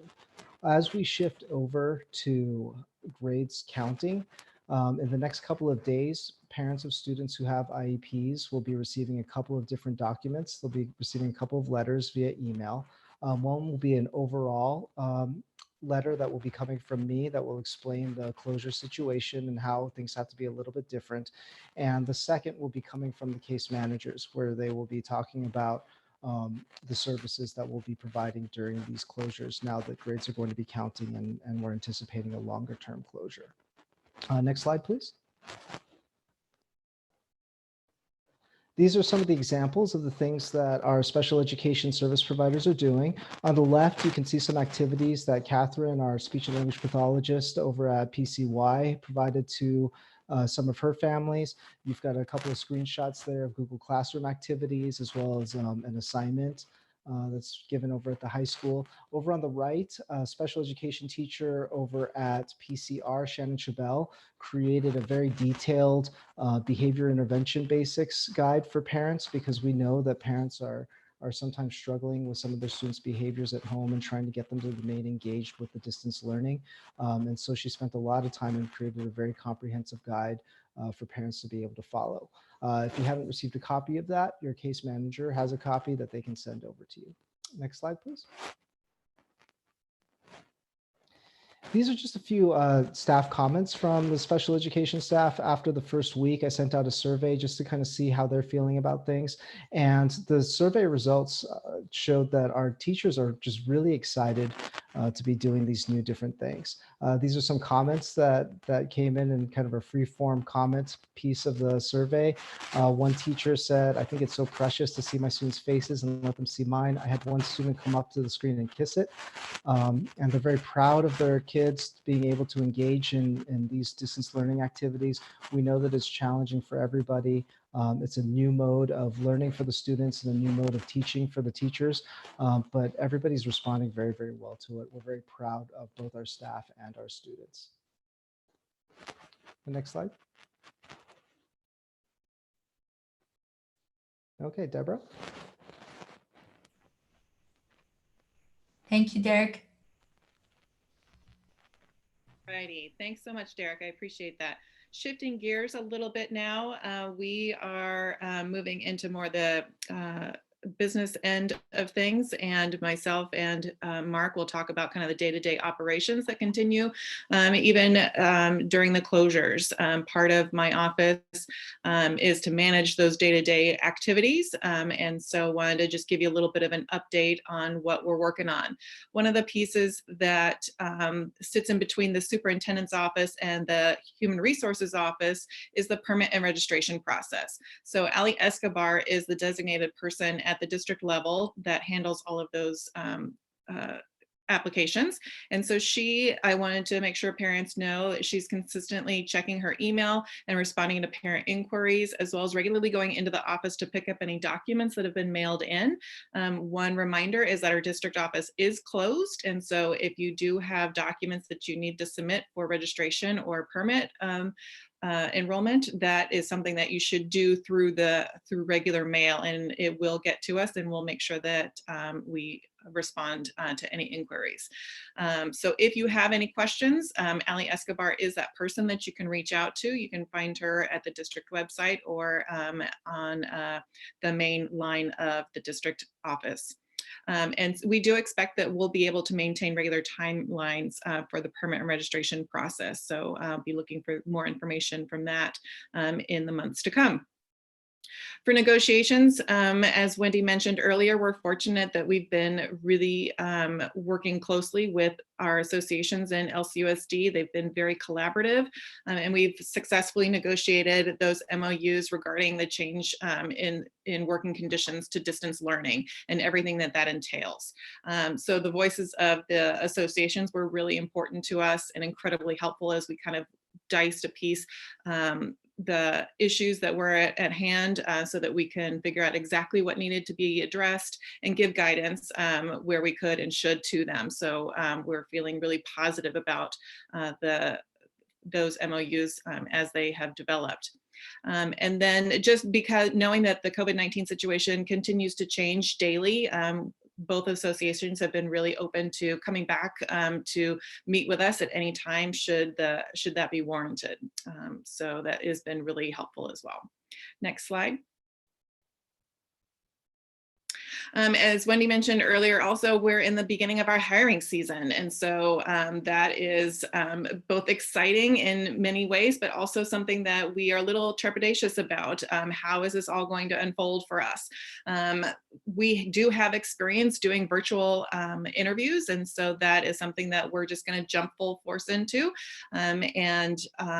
We have many vacancies that have been posted, and we're working through the pre-screening process for all those vacancies. We do have applicants for every single one of those positions. And once we've gone through the pre-screening process, we're going to identify those candidates that we'd like to do interviews with virtually, and then schedule those starting most likely right after spring break. And then once we get through those interviews, we'll do our regular vetting process, just like we would if we were in the office. And so we're looking forward to bringing on a strong class of new teachers and staff for next school year in 2021. The other thing that has been kind of fun for us to think about is that while we are working remotely, that environment does allow us the opportunity to participate in some trainings and professional development sessions that we might not always have the opportunity to do so during the regular school year. So we're going to be pushing out some very specific short professional developments. They're usually about 30 minutes long that we can then give credit for our staff participating in. One of those things that we always have to do on a regular basis is sexual harassment training. And so it'll give us a nice opportunity to fulfill that responsibility prior to when it's actually due and get that out of the way, so we don't have to spend time during the fall doing that. We'll be ahead of the game. So that's been really terrific. And then lastly, I just wanted to let you all know that providing that climate of care to staff, families, and students is something that we realize is critical during the school closures. And that definitely dovetails into my position in HR.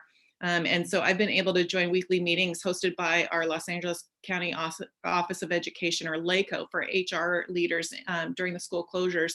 And they have recently started sharing tips that we can then relay onto our staff about finding that work-home life balance. And this is such an interesting time for us to kind of navigate that water.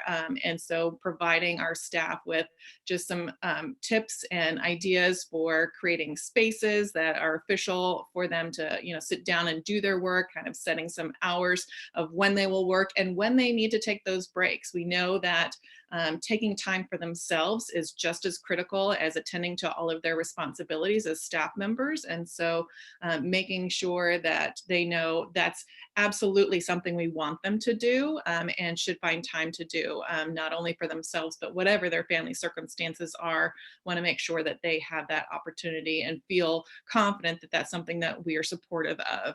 And so the site administrators are doing a wonderful job checking in with their staffs, but just wanted to echo that from our office. So looking forward to that as well.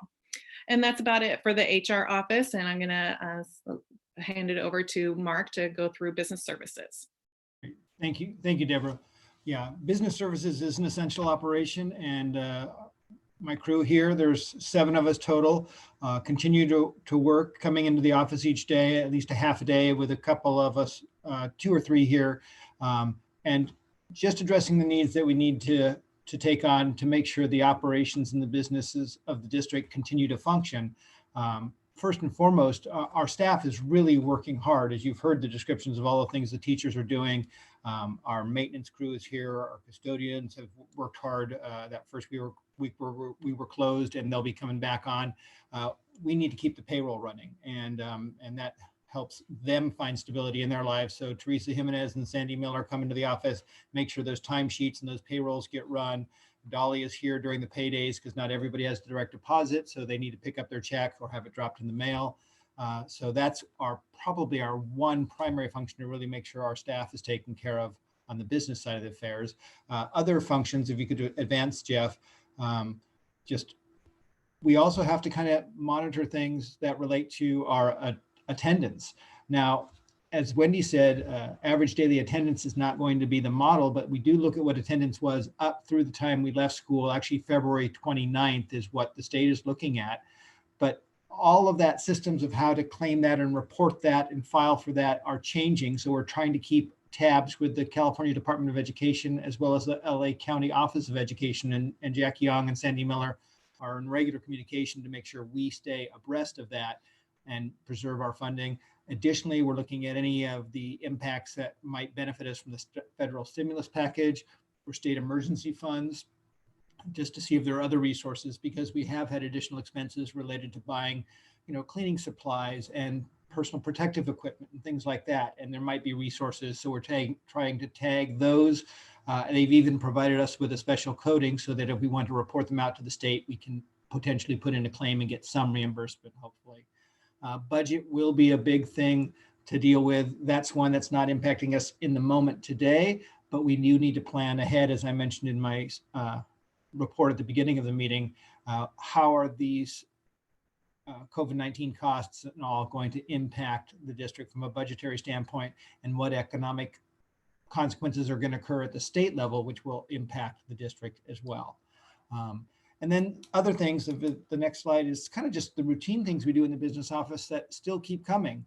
The bills, they just keep rolling in, and we do need to kind of process those. And those could be for our maintenance supplies and our cleaning materials that we need, could be for some of the bond functions that we still are continuing. We've ordered hotspots and things like that. And we're kind of now all the deliveries, instead of going to the sites or the maintenance office, are coming to my office, so they have a central location. So our staff has been stepping up to keep that purchase orders and the payment of the bills rolling along as well. And lastly, some of our staff are having changes on their home front. The economics of this can impact their families, and they may need to change their benefits. If a spouse loses a job, maybe the benefits have to transfer over to us. Maybe there's a change they need to do in their withholding to make things function better, because everybody's in kind of a flux period. So those are also elements that we are working with Deborah and the personnel staff to kind of make sure our employees have those things handled for them, and one less thing to worry about. That's the business side. The next slide kind of goes into the cafeteria, which has taken on a different role. We've oftentimes on a regular school day, we'll serve 800 to 1,000 meals. That's dropped significantly, but it's been a really delightful experience to watch the grab and go lunches. We continue to provide this, and that's one of the things the state requested the districts do, to provide for families who are on free and reduced. But I think we have families who are using it not just for economic, but also social emotional reasons. It's their chance to get out of the house. And you can see some of the pictures, some thank you notes that have been dropped off. We've been able to have a small footprint, so the ladies that come in to do the food services, we only need 2 or 3 of them a day. And they come and we create a bunch of sack lunches. Gretchen Bergstrom, who's one of our managers here in my office, has taken over running the cafeteria in the mornings each week. And if we can go to the next slide, you'll see they put together sack lunch with quite a few options. I don't think you get all 9 options every day. And apparently they're going to go for pizzas tomorrow. So now that I've announced it publicly, they better prepare more. A beverage and then some snack. A chip or a chocolate chip cookie or something like that to go with. And it's been very popular. Families are using it to actually get away from their house, step away from the learning, walk down, take a bike ride or a scooter ride, go to the high school and get a sack lunch. We've had lots of appreciative comments, and it's a steady crew of people. The other thing we've also found is that there are families that we've mentioned earlier who are, first responders and whatnot, and it's very hard for them to end up making a meal at home. So this has been a nice relief for them as well. So I think it's been a great community service, and we'll continue doing that. I think the next slide shows the graph. We've had pretty good participation rates considering nobody's on the campus, but they come, they grab it, they head out, and look forward to seeing Gretchen and the ladies the next day. They've been very appreciative. Also, thank you to our Chinese Parents Association, who were providing some of the masks that the food service workers were able to wear. They've given us some for our staff, and that was much appreciated. And then our final section that I wanted to talk about was our maintenance and custodial operations. When the district closed, we kept on all the maintenance staff and all the custodial staff, and we started working very hard that first week and got a great deal of work done. But when the state and the county kind of went to the total safer at home, we stepped back and just said, let's pause for a minute, give everybody a chance to be at home and honor that as best as possible. We pulled down to just a minimal staff of maintenance checking our sites, two maintenance members going around checking the sites each day. But with school hopefully coming back on in the near future, but regardless, we need to get the sites cleaned. We've had that break and those 14 days away. We're going to go ramp up next week during spring break and have our custodial and our maintenance crew come back on. The elementary sites are nearly finished. They got most of them done during that first week. They'll finish those up the 6th through 10th. Next week, we'll have our 12-month employees, our maintenance staff, and then any of our 11-month custodians or subs who don't typically work next week will invite if they'd like to do extra work to continue that process of deep cleaning. And April 13th, all staff would be back, 11-month and 12-month. Elementaries will probably be done, but the high school is a much bigger plant, and we'll have all available custodians and the maintenance staff start attacking that. And we'll also be working on replacing all of the HVAC filters across the district. Next slide kind of shows these are some of the cleaners we're using. They're all EPA approved cleaning products. From left to right, the RX 44 is one we use. We've used it for 10 years. And we actually provided all the classrooms with a spray bottle on March 12th, and then we were dismissed. But we'll leave those there for teachers to use, and we left directions and all for them to clean the hard surfaces. And you can literally spray it at the end of the day or when you go out to lunch and let it dry for 10 minutes. And it's a very good disinfectant. The RX 75 will have only for the custodians. It's a stronger product. And a new one that we've gotten, the Spray and Go, is a product that we've just gotten our first pallet of. And that's good for using on handles. It dries very quickly, and the touch surfaces that we'll try to hit once students and staff are back, we'll get our custodians to go around and be hitting those high touch areas on a routine basis during the day. The other thing we didn't want to do was to get moisture in all of the rooms with steam cleaning the carpets and all. The RX 80 carpet cleaner allows us to spray down the carpets, and it's also a way to disinfect and clean the carpets.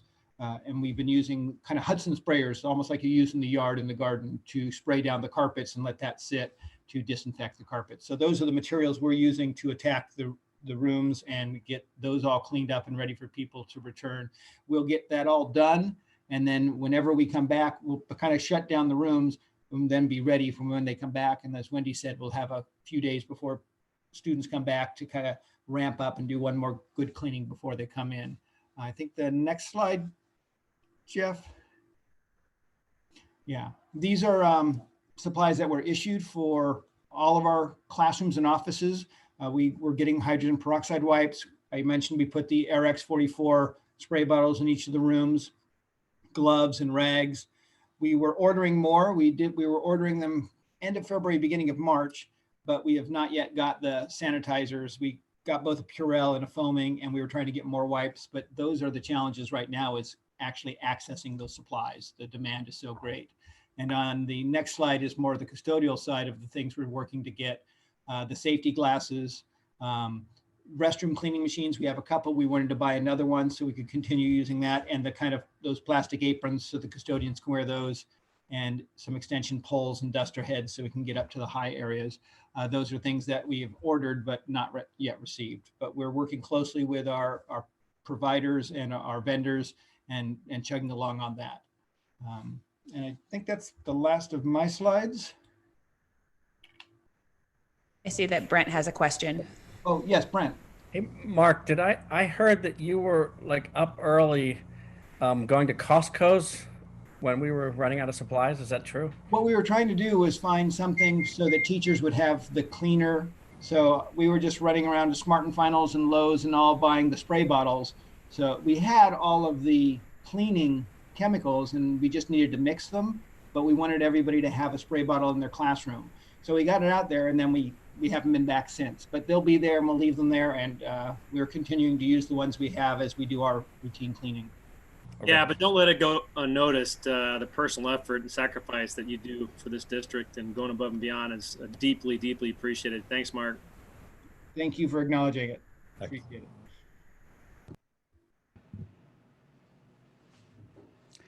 Thanks, everyone. All right, so tech team update. So just to give everybody a kind of a time reference, this is the last report for this item. And then we have had a lot of celebrations, but there are also a lot of challenges. So after my update on technology, then we'll talk specifically about some of the things we see that we really do need to solve. Then the board will engage in conversation, and then we'll have time for public comments.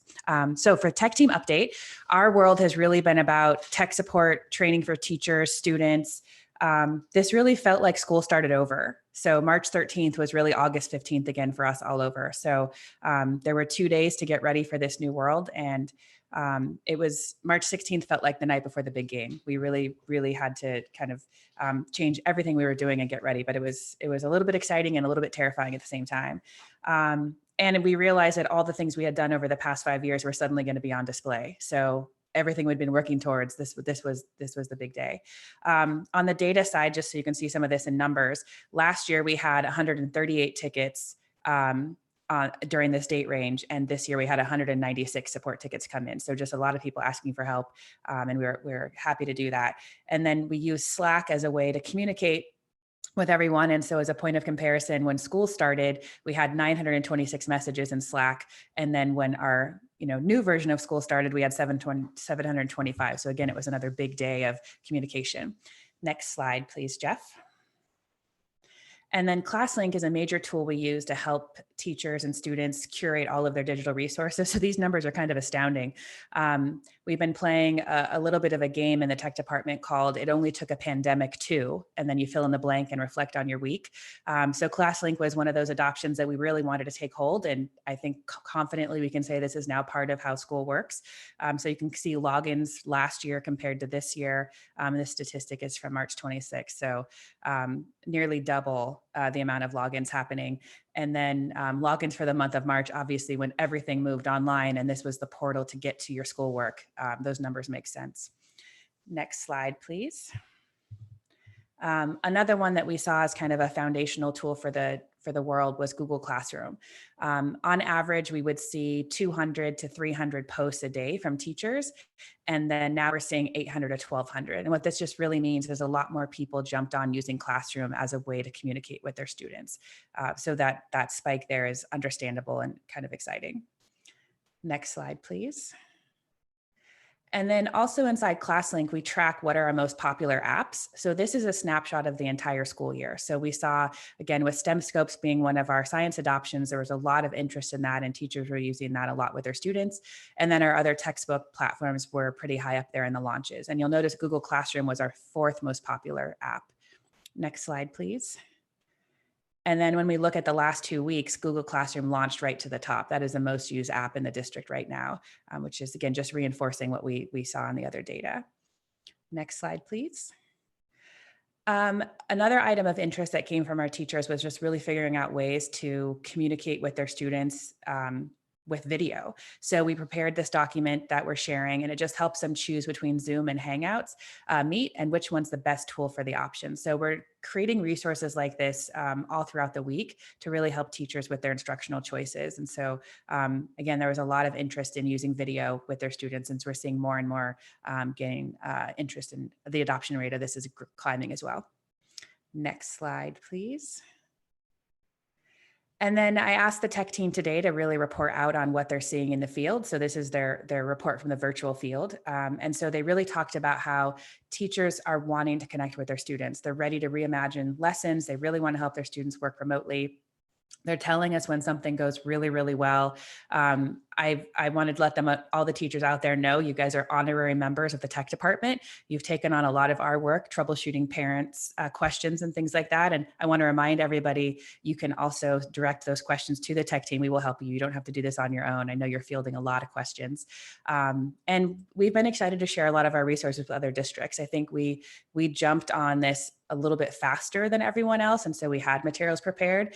And what's exciting is we share with the other districts and then they share back, kind of making what we did a little bit better from their perspective. And kind of we're learning with them. So that's been really exciting. Next slide, please. So I just really want to reinforce that we are here to help everyone. And so the first week of distance learning was really about establishing routines. And this is where we saw teachers and parents and students just trying to figure out what was going on. And then this last week, if we reflect on it, it was really how to refine instruction. I mean, those are massive shifts that happened in just 5 short days. So we just continue to want to thank our parents and students for their patience with this. And a super shout out to the teachers for all that they're doing to adjust. We're holding virtual PD sessions. There's a lot of positivity from the teachers, also a lot of uncertainty. We have teachers at all different levels, whether they're beginners or experts, and they're all wanting to try their best and do new things. So we're here to support them. And in terms of devices, this was a question earlier, we handed out devices to students whenever they ask if they need one at home. Sometimes it's the one that they have broke. Another time it's a 4th grader, a parent tried to buy one and they sold out. So we let them borrow one. So please just reach out if you're having any needs for technology devices, we can support you. And I just want to advertise the place to get help is help.lcusd.net. So please go there. We have tons of articles we've written to support you with everything you're doing. And if that doesn't work, submit a ticket. And we're hosting virtual meetings with anyone who needs help or calling on the phone. Anything that you need, please reach out and we can help you. And then last slide for me. So next steps for the tech team, we're really looking forward to kind of what's on the horizon. And the horizon is, tomorrow for us. Everything's moving so fast. So there's a lot of interest in teachers wanting to figure out how to do better at delivering direct instruction. Just today, we had our first Screencastify demo lesson and 19 teachers attended. Over the weekend, I had several teachers email me about successes they had in setting up these lessons. So this will be kind of our next big push to help teachers deliver that direct instruction. And one teacher discovered how to take home her document camera and actually set up and deliver a lesson just as she would in the classroom. So that was super exciting. And I talked with some of high school teachers today. The math department particularly is very excited about this opportunity and want to learn how to do it. And then also just, part of our normal course of business is student data privacy. So we're being really mindful of all the free apps and advertisements that are out there. Companies are really trying to gain an audience and they're giving away their product for free to get us excited about it. And then we'll have to pay next year. But we also want to make sure as we jump on those freebies, we're making sure that student data privacy policies are in place. So I just want to remind everyone, when you find something that's new and free, let me know about it. These are for the teachers out there so I can double check that we're following protocol. And then the other big thing we're hearing, and this will be covered in the next slide as well, is that parents are really asking for how do we know where to go to find all this stuff? And that was, an age-old problem we had prior to this new world.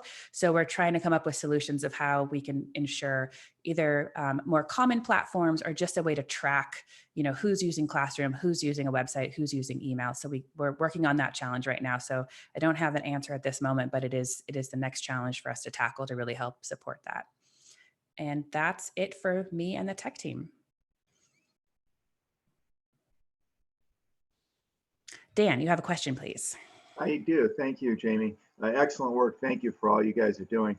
It was a question about supporting parents and students in tracking the assignments. It seems like our teachers are using a variety of different means to communicate with the students and families, emails to the parents, emails to the kids, postings here, there, text messages. Do you have any advice for the students to make sure they can keep on top of all their assignments? Thank you for that question. Yeah, that's something that I'm actively brainstorming with the tech team right now. One of my low tech solutions was just sending out a Google form to all teachers and having them log what they do and then publishing that. So we would just have a master list of, if you have Mr. Lively in third period, here's how communication works. But also I think we can do better in terms of offering maybe recommendations for best ways. So there's more consistency. So I think the end goal would be that we have kind of a common way we're doing it, but the most immediate low tech way is just having everybody tell me and be having a way to publish that to everyone.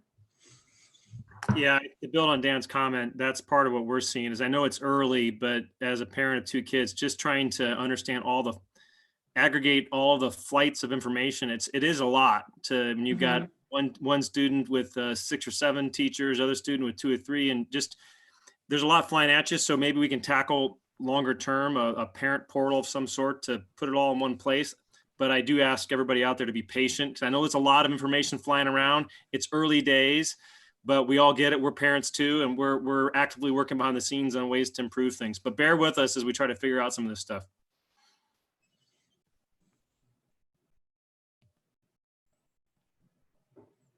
Thank you. All right, next slide, please. I think this is where Wendy's going to take back over along with Cabinet's backup, and we were going to tell you a little bit about some of the challenges we still see out there. Thank you. So I appreciate everybody's patience. I know this has been a long presentation, but a lot of good information has been shared. We have to address some additional challenges. We know that we'll be learning as we go, and we just think that as a community, we'll stay connected and make sure that we handle things in the best possible way. So we know everyone is adjusting to the new ways of learning. Routines have changed, and there's just a lot of anxiety around, when will school reopen? What is our schedule? How long do I have to do this? The next agenda item my recommendation to the governing board will be that we extend the school closures until May 5th. So there'll be more discussion on that next item. But it's a challenging time. We know that working parents are taxed to the limit. They're mostly working from home, and they're trying to also monitor their children's learning and progress. This will ramp up as we go to distance learning that is required with assignments that are graded. And so we'll be looking at ways to curate and house information in easy to find, easy to access ways, so we can help parents, monitor progress, and that we can also outreach to support parents in that monitoring. Communication is challenging. So again, we're going to look to streamline things. I think people have appreciated the direct communication from principals. We'll be redoubling those efforts. And I'm trying to communicate, several times a week to give the district message to try to allow people to just sort of know what the next steps are. Social distancing has impacts on mental health. We want people to try to maintain routines. And so we'll be also sending out additional resources for creating a climate of care, resources that people can access in terms of mental health. We just today got an email from Denise Pope, and she was talking about challenge success resources that we can push out to all of our families with webinars and things like that. You know, I know that people are just inundated with information and resources and opportunities, and we're trying to streamline those and pick the options that we think would be most helpful to you. Anna East, Wen from Ed Services will be sending out prior to spring break activities and resources that have been vetted by administration for parents, because spring break is a holiday. Teachers will not be, you know, pushing out assignments and lessons. Parents might need opportunities to engage their kids with some more self-directed, possibly fun screen time, so they can have a personal break. So just any resources that we can offer, we're going to be trying to provide. And then, you know, just a warm shout out to our class of 2020, our high school seniors. And we've mentioned the survey that they've taken regarding their concerns over end of the year activities. Just want to reassure the class of 2020 that you are a priority in our thinking. And as we look towards the school closures, we want to get, as soon as it is safe to do so, students and teachers and staff back on campus. We will hope for a period of normalcy where we come back together and even if it's a short period of time, close the school year traditionally. If not, we'll be looking for opportunities to celebrate you, and you know, you're a priority. You're our graduating class. And when I announced to Mr. Cardinal that I present the class of 2020, I want to make sure that we have opportunities to celebrate you and to join together as a community with regard to that. Jeff, next slide.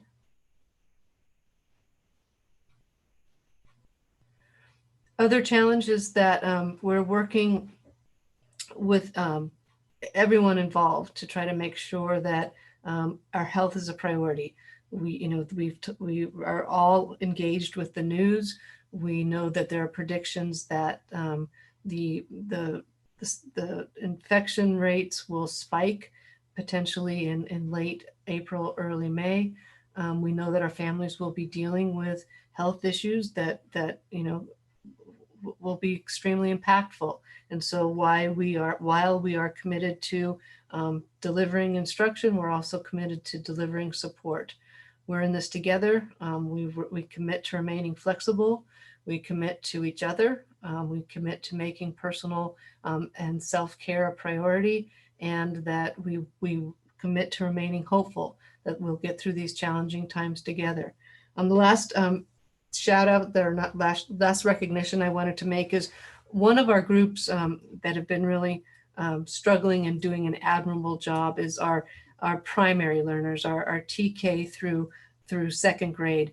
They haven't the same level of experience with the Chromebooks and the devices. And so I've been fielding a lot of questions from parents on just how do we navigate this when so much of their learning needs to be directed by a parent. And I would just encourage everyone to remember that learning happens in so many ways. You know, Keitzer is an educator, and she specializes in early childhood education. And there's so much about play. And if you go back to the theories by Vygotsky and Piaget, you know, playing, making a cake, you know, tactile experiences, reading a book. It doesn't always have to be the very, you know, prescripted lessons that potentially a teacher is sharing out. And although, you know, we're saying that those are mandatory and that they will be graded, we also have to, you know, look for opportunities where people can take a deep breath and just enjoy the experiences of childhood, because in those experiences, deep learning also occurs. So that is technically the completion of all of our slides. I know that the board will want to engage in discussion, ask questions, and then there'll be the opportunity for community questions and answers.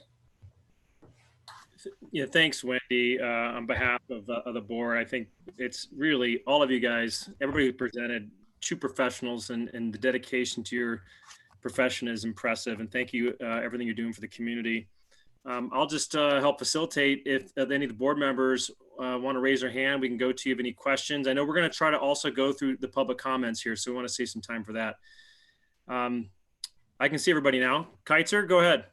Just wanted to say thank you. This was impressive. I am so impressed by all of us. This is a great team we have. Wendy, your leadership, your team's leadership, the teachers, the families, the students especially. I'm so impressed. And your last comments about our youngest of children, these are our future. All of our students are our future. But honestly, the comments you made about play and interaction are so important. It's just to relax and enjoy our time with our children is extremely important during this time. Thank you. Thanks, Kaiser. Anybody else?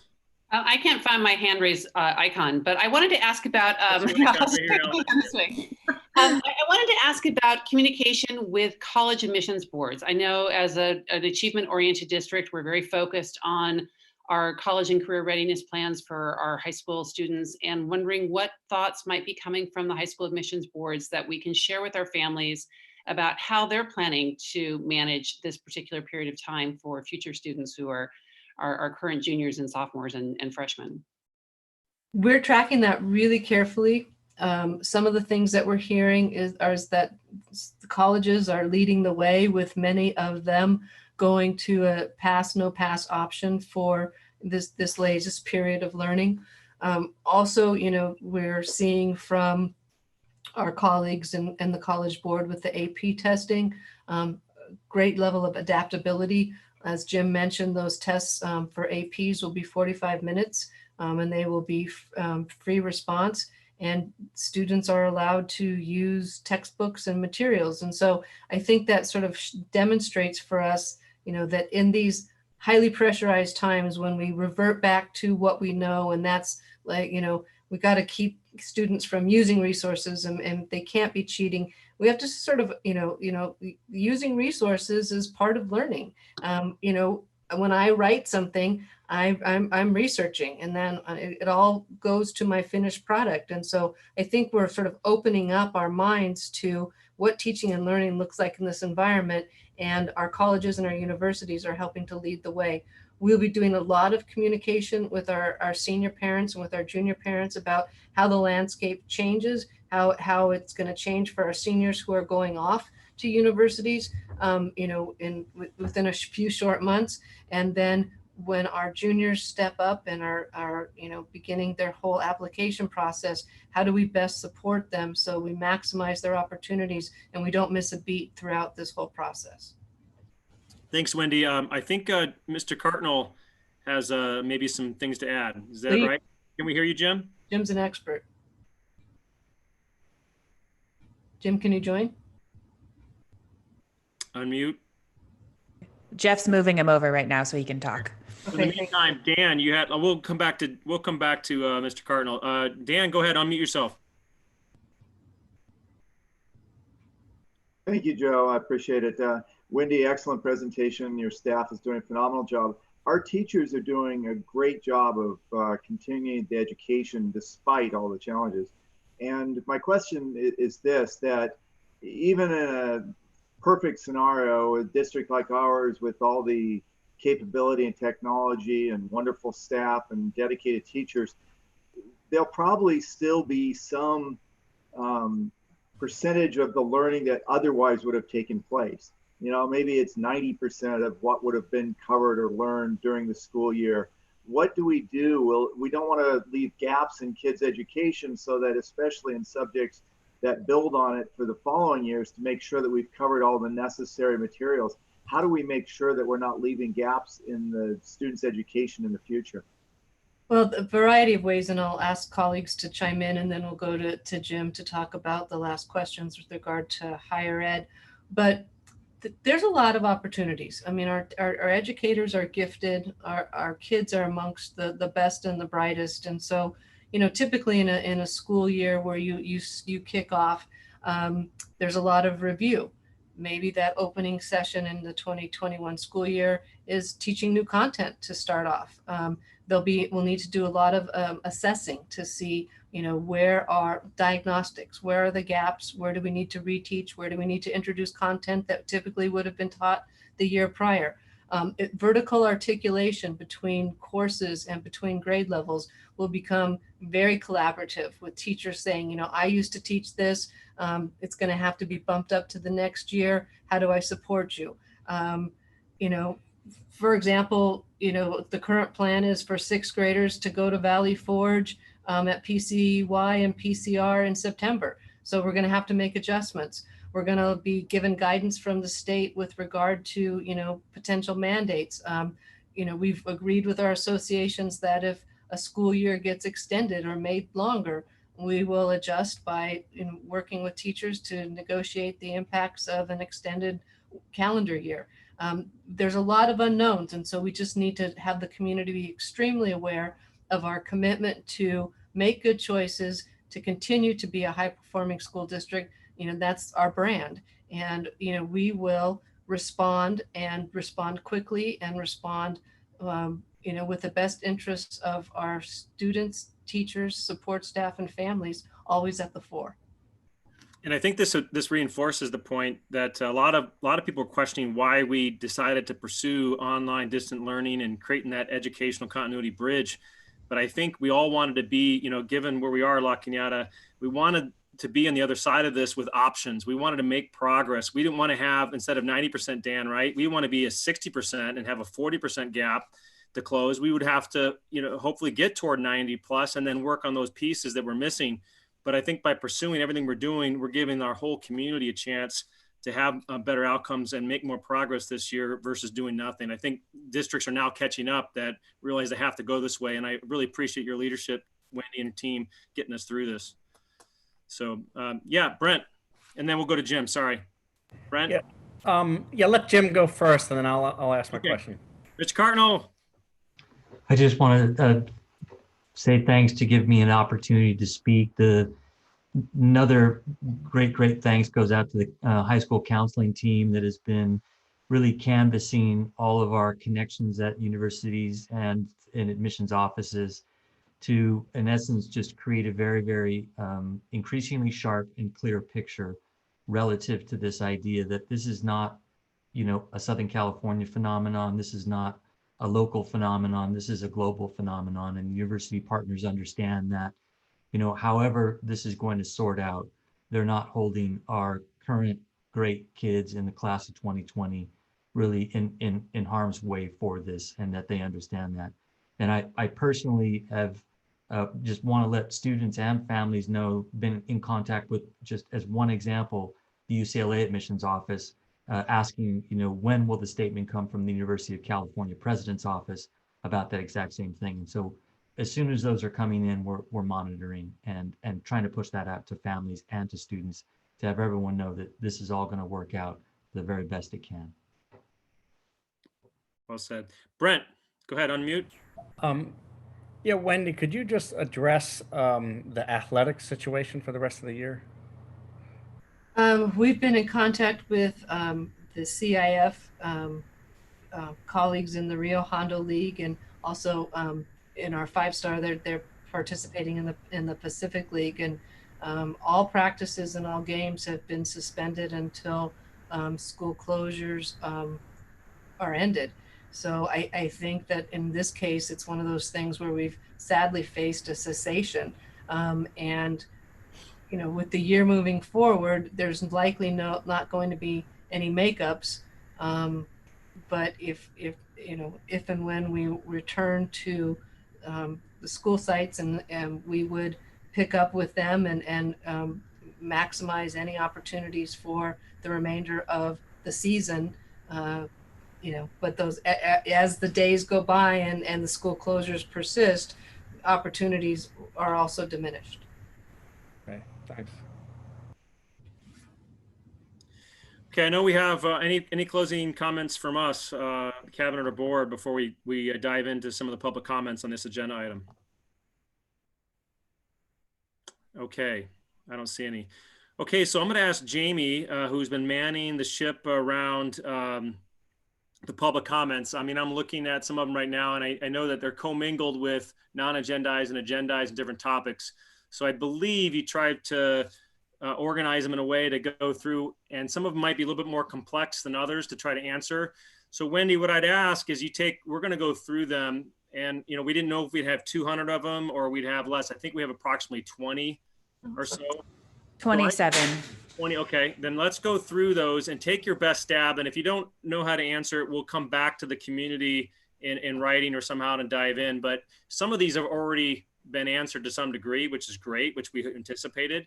But maybe go through and either you answer or direct to your staff, however you feel appropriate. And Jamie, you're going to take over and read them, right? Correct. Yes. Okay, so comment number 1, this is from Marion Oberly. So my apologies if I mispronounce your name. It's been 7 years out of the English classroom, so my last name skills are rusty. So first one, thank you for all the work you're doing in these unusual times. I have 3 concerns. 1, IEP students. Our IEP students already struggle to be at grade level when school is in session. What updates do you have on how their services will be provided through distance learning? For example, will speech be going online? Will the aides be able to help online? 2, currently there is only asynchronous learning going on for many students. This feels like homeschooling and not distance learning. What actions will be taken to ensure each student has some synchronous learning? And then 3, is it possible to standardize how lessons are given? I only have 2 children, and even with that, I find it hard to know if my child needs to go on class links or check their email or look at their teacher's website. As we learn how to balance homeschool with working at home ourselves, it would be helpful if there was one system used by all teachers. Okay, so let's start with the IEPs. Like Dr. Ihori mentioned, there'll be outreach to families. We'll be looking at the services for each individual IEP. Where services can be provided in distance learning, we will do so. There will be some opportunities for some of those services and lessons to be provided remotely or through streaming. Where applicable. If it's not conducive or not applicable, then we'll look at alternate methods of service delivery, or perhaps we're doing the best we can, and then we have to regroup when school resumes and assess what we can do to remediate those services and prevent any kind of lapses in progress. Our aides are ready to go. We've got solid plans to put with our paraprofessionals to fully utilize them in this next period of distance learning. And I look forward to their full support and participation with our certificated staff in terms of supporting and helping students with learning. Asynchronous versus synchronous learning, challenges with both. It'd be nice we do want to offer synchronous experiences. Again, I have to reiterate that those learning modalities and structures are the purview of the teacher. I see that as we get more and more facile with distance learning, teachers will explore more, and you may see more opportunities for synchronous learning. Asynchronous does provide benefits in terms of the challenges that families are facing. If you have to be in front of a screen at a certain time, and you have a limited amount of devices, and a parent is needing to work from home, those present alternate challenges. So I think that the best opportunities is to provide for a variety of access and flexibility with access. And if we do something that's synchronous, perhaps there's an opportunity to have have it recorded and have the student be able to circle back. Different experience, but to circle back in an asynchronous time. Standardized lessons. So, I know that it's a need, that families need to know where to go, how to access the information, how to support their children, and have that be as streamlined as possible. So, if you look at, we have over 300 teachers, and there's going to be a slightly different approach, but as grade levels collaborate, there may become we'll work towards a semblance of familiarity. I think that because this is so new, our families will also develop habits and patterns and routines that will pretty soon become the new norm in terms of just how we access learning and how we identify the lessons, how we structure our days. But we hear families that you need as much standardization and as much sort of streamline and ease of access as possible. And administrators will make that a priority to just continually to try to rethink and possibly utilize our tools in a more efficient, fast fashion to better support teachers and learners throughout the district. Jamie, I don't know if you have anything to add. No, I think that's perfect. It's on our watch list to work on solutions, and we'll be communicating quickly with some ideas, and of course working with our teachers to brainstorm on this.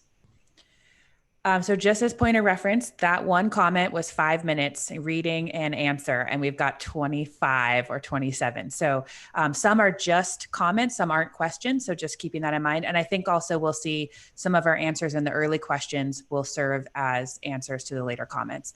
So here's number 2. This is from Monal Hurry Haidal. My son attends PCY. At this time in our 2nd grade classroom, parents are being given the bulk of responsibility of teaching.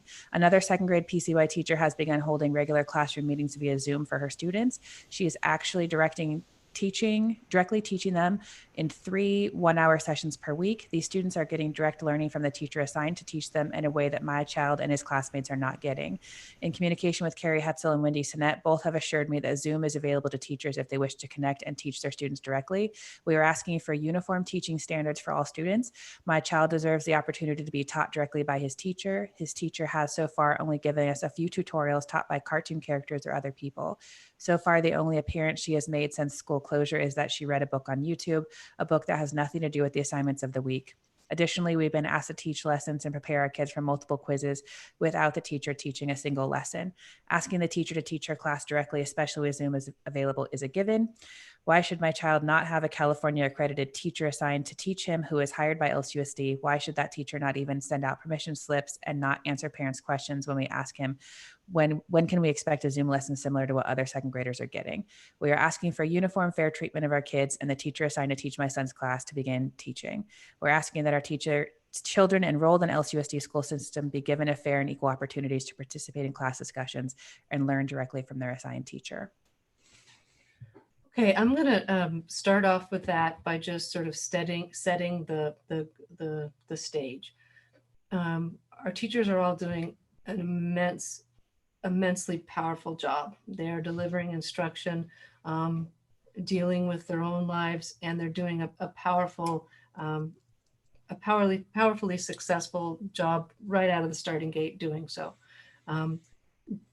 That said, I think that there's always room for growth. And so I want to talk about directed learning. As time goes by, teachers will become more and more familiar and more comfortable with the whole host of opportunities for distance learning and platforms that are provided by the district. We do need to reiterate that what the teacher chooses to deliver is the choice of the teacher. They're going to identify what works, best for their teaching style and their distance learning, what they're providing to their students. But I will also tell you that this has to be an intensely collaborative time. And so where our parent mentioned that a colleague of their child's teacher is working with some of the streaming devices and some of the alternate platforms, I see that those opportunities for teacher collaboration to be hugely beneficial because teachers will work together. They will share resources. As a parent, I would be very welcoming if a lesson was provided to my child by a team member, and that would allow my child's teacher to work on the next lesson. And so that collaborative force and people sharing resources and sharing opportunities is only going to exponentially increase as we become more and more familiar with these platforms.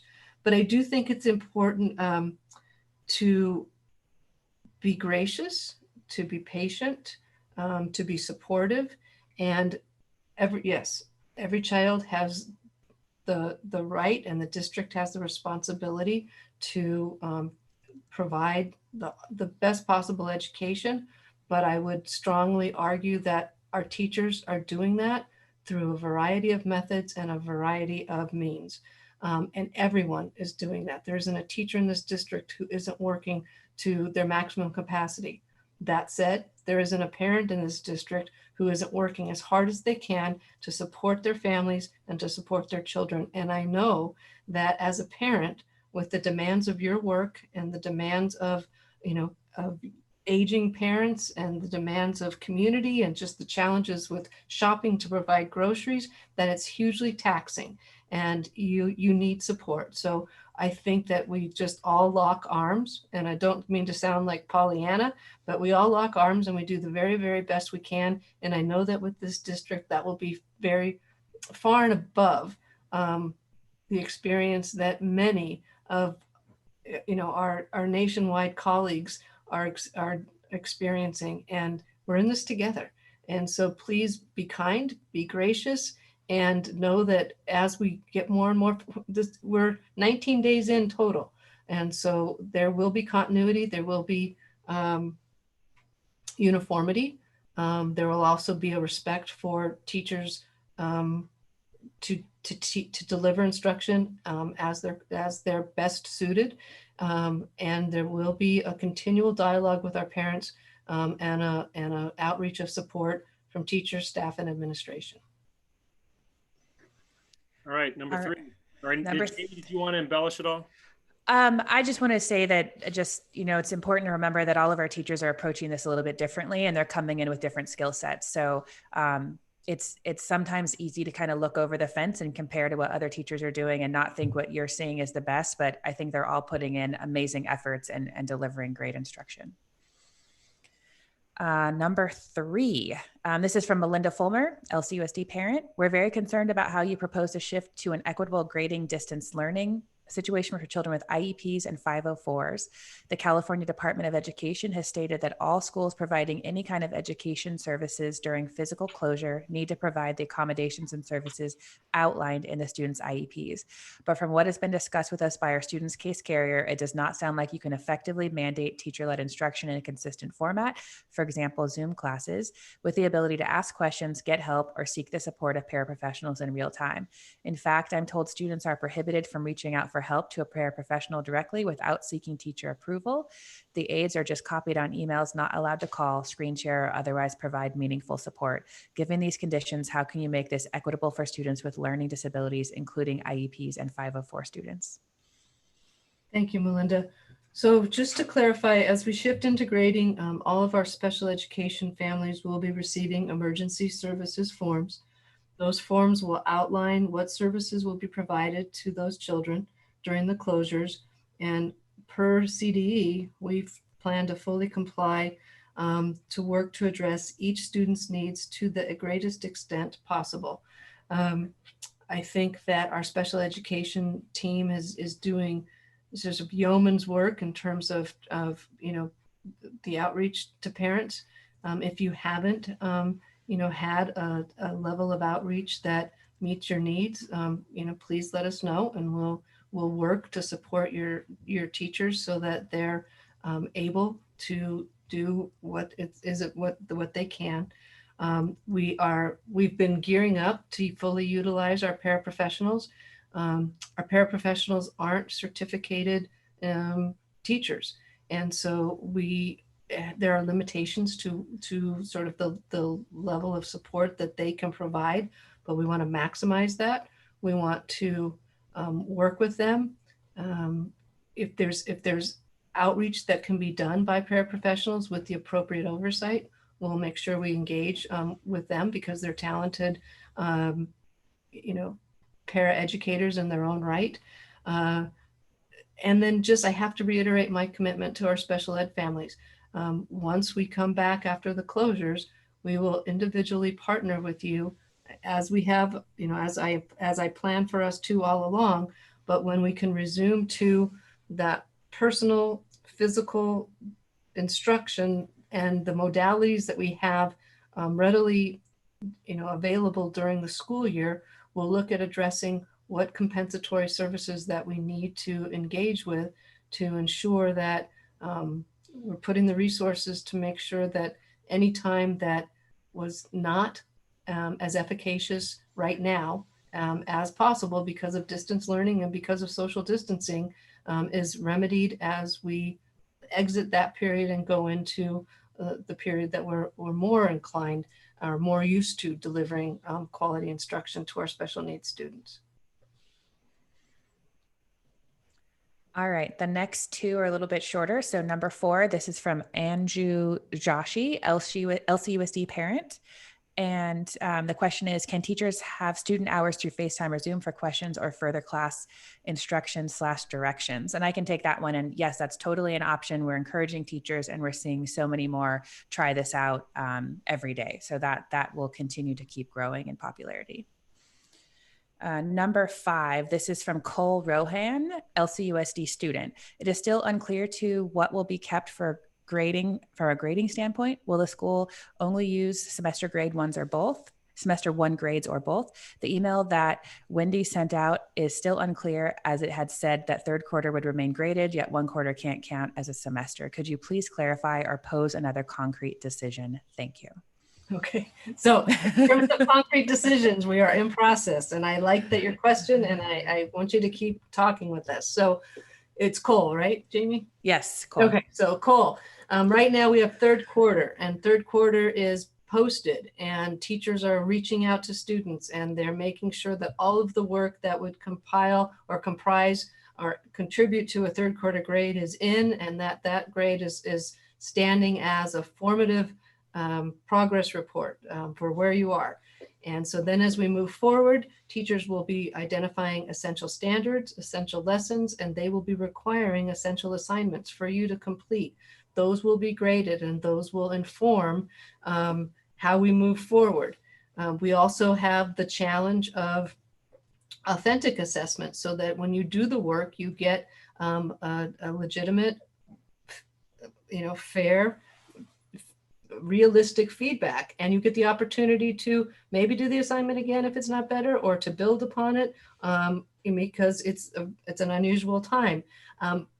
But we also have the CDE and requirement that no student's progress should be hindered because of this distance learning and the grading that will go on in it. So it's a fine dance.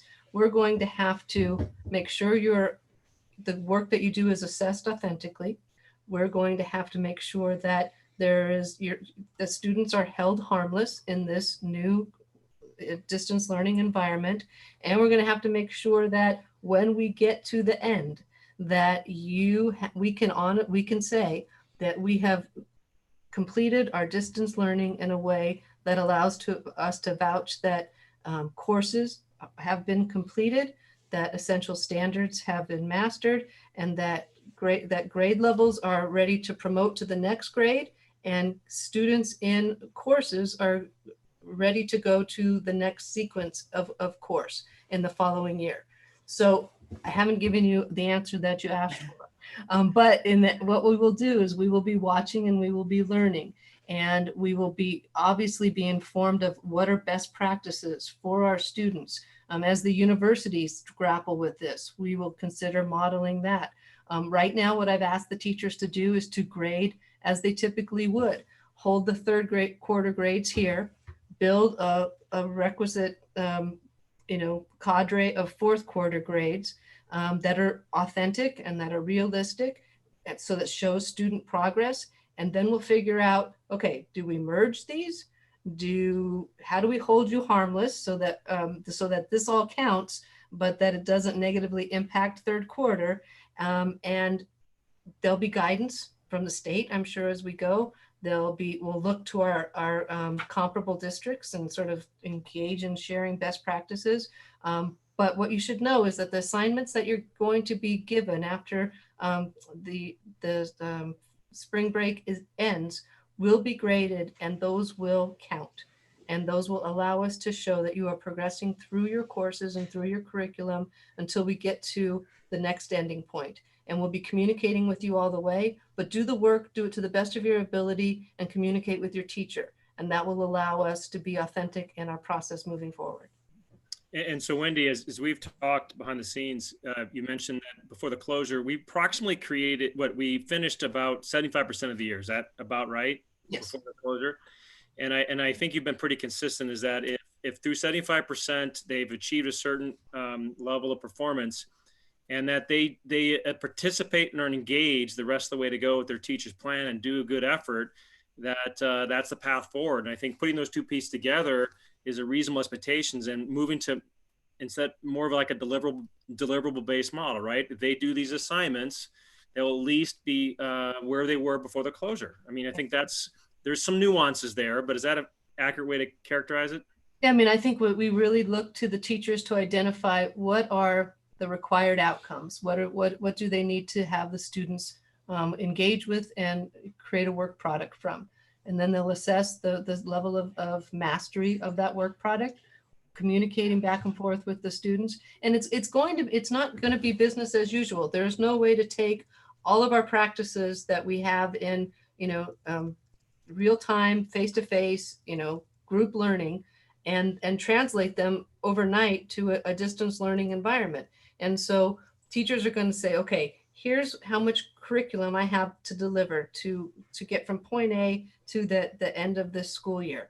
What amongst these standards or this content is most essential for my students to know so that they can end the school year sort of on as best as possible on par with my students in prior years. And they're going to pick out those essential standards, design lessons around those, say that this is the required student work that needs to be done. And we're going to get laser-like in our focus so that we're not wasting time. There's no busy work. We're doing what is deliverable, what is going to make the difference to ensure teaching and learning at the standard level that LCUSD, it holds itself to, and we'll make it work. Great. Okay. Thank you. Great answer. Okay, moving on. Sorry, Jamie. All good. I just want to let you know that Cole is still watching on YouTube, and Wendy, he just said thank you. Thanks, Cole. All right. So number 6 is from Alice Choi. This is an LCUSD parent and more of just a comment. I would like to request video lectures from our teachers for new material. Most of the material is covered to reinforce concepts my children have learned, but for new concepts, it would be more effective to have the teacher themselves walk through with an audio and visual component similar to how they teach material in class. It would not need to be long, but even 15 to 20 minutes a day would be impactful. Thank you so much, Alice. I think we've got that noted and we're working on it. Number 7, this comes from Jenny Kazak. I've been excited to read this one all night. Shout out to Jenny. She's following along on YouTube still. Jenny Kazak is a teacher and LCUSD parent, and she writes, as a PCY 5th grade teacher and parent, I'm on both sides of the remote learning journey, helping my own child with schoolwork and planning and implementing lessons and activities for my students. This is a challenging journey for all of us. As a parent and teacher, I wanted to give a heartfelt thank you to Carrie Hetzel, the PCY principal, my PCY colleagues, the LCUSD technology team, Wendy Sinnett and her cabinet, and the Board of Education for their continued patience, flexibility, understanding, and unwavering support. We're all working collaboratively day after day, hour by hour, to provide the best education during very challenging circumstances. And I could not be any more prouder to be a part of LCUSD right now.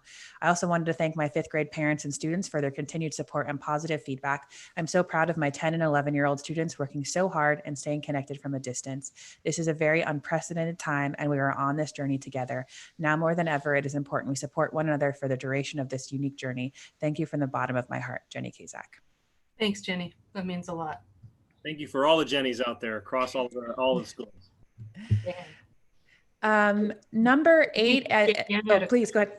Oh, sorry, please. Also mention that while we can, that as hard as it is for all the parents who are now working from home and trying to make sure their kids are getting their schoolwork done and also working in their daytime job and all that, that our teachers are doing the same thing, that our teachers are at home and they're managing their own households and their own kids. And I think they're doing a phenomenal job with it, but I think we also need to keep in mind that this is really adding a burden to them. What used to be just a daytime job has become a full-time job because now they're having to manage it during the daytime. They're having to deal with the instruction during the daytime, but they're also having to do it at night, checking papers, communicating, emailing. So it's become, just like for a lot of people, something that used to be a day job has become a full-time job not just full 8 hours, but day and night. And so I think that it's great that all of our teachers are able to do that, and they're doing a phenomenal job. But also that those teachers that have kids doubly have it difficult. Yeah, thanks, Dan. Yep, very important point. Okay, and that's a testament also, Wendy, up front, why you mentioned one of the key things you're trying to address is the accommodating staff, right? So I think we have some empathy and sympathy for what they're going through in terms of their being parent and teacher, and their worlds are blending together at home, and it's a challenge. Mm-hmm. Okay, where are we? We are on comment number 8 came in with a pseudonym, so I'm not going to read that one, and we'll have it in the minutes. But the person published under John Doe, and I think we would request real names for comments. So public comment number 9. This is from Michelle Lasher, LCUSD parent. When will our elementary school teachers become more actively involved with the students by teaching daily via Zoom meeting and by returning schoolwork with grades and corrections? This accountability has been shifted to the parents, many of whom are busy working, and our children are becoming disengaged from learning. And I think that one was answered in our presentation and also in the follow-up comments. So coming soon after spring break. Public comment number 10. This is also another one that came in as Jane Doe. So again, it'll be published, but we're not going to read that one. Public comment number 11. This is from K Bar, LCUSD parent. Would it be possible to receive resources /topics /learning ideas, optional for students to complete or not, from our children's teachers for the week of spring break, since we are all confined to our homes during that time? Having a structure, rhythm, and flow of daily curricula during the weekdays has been supremely helpful while social distancing with an entire family at home together. Thank you. Any and all ideas are appreciated. I think Anais can take this one.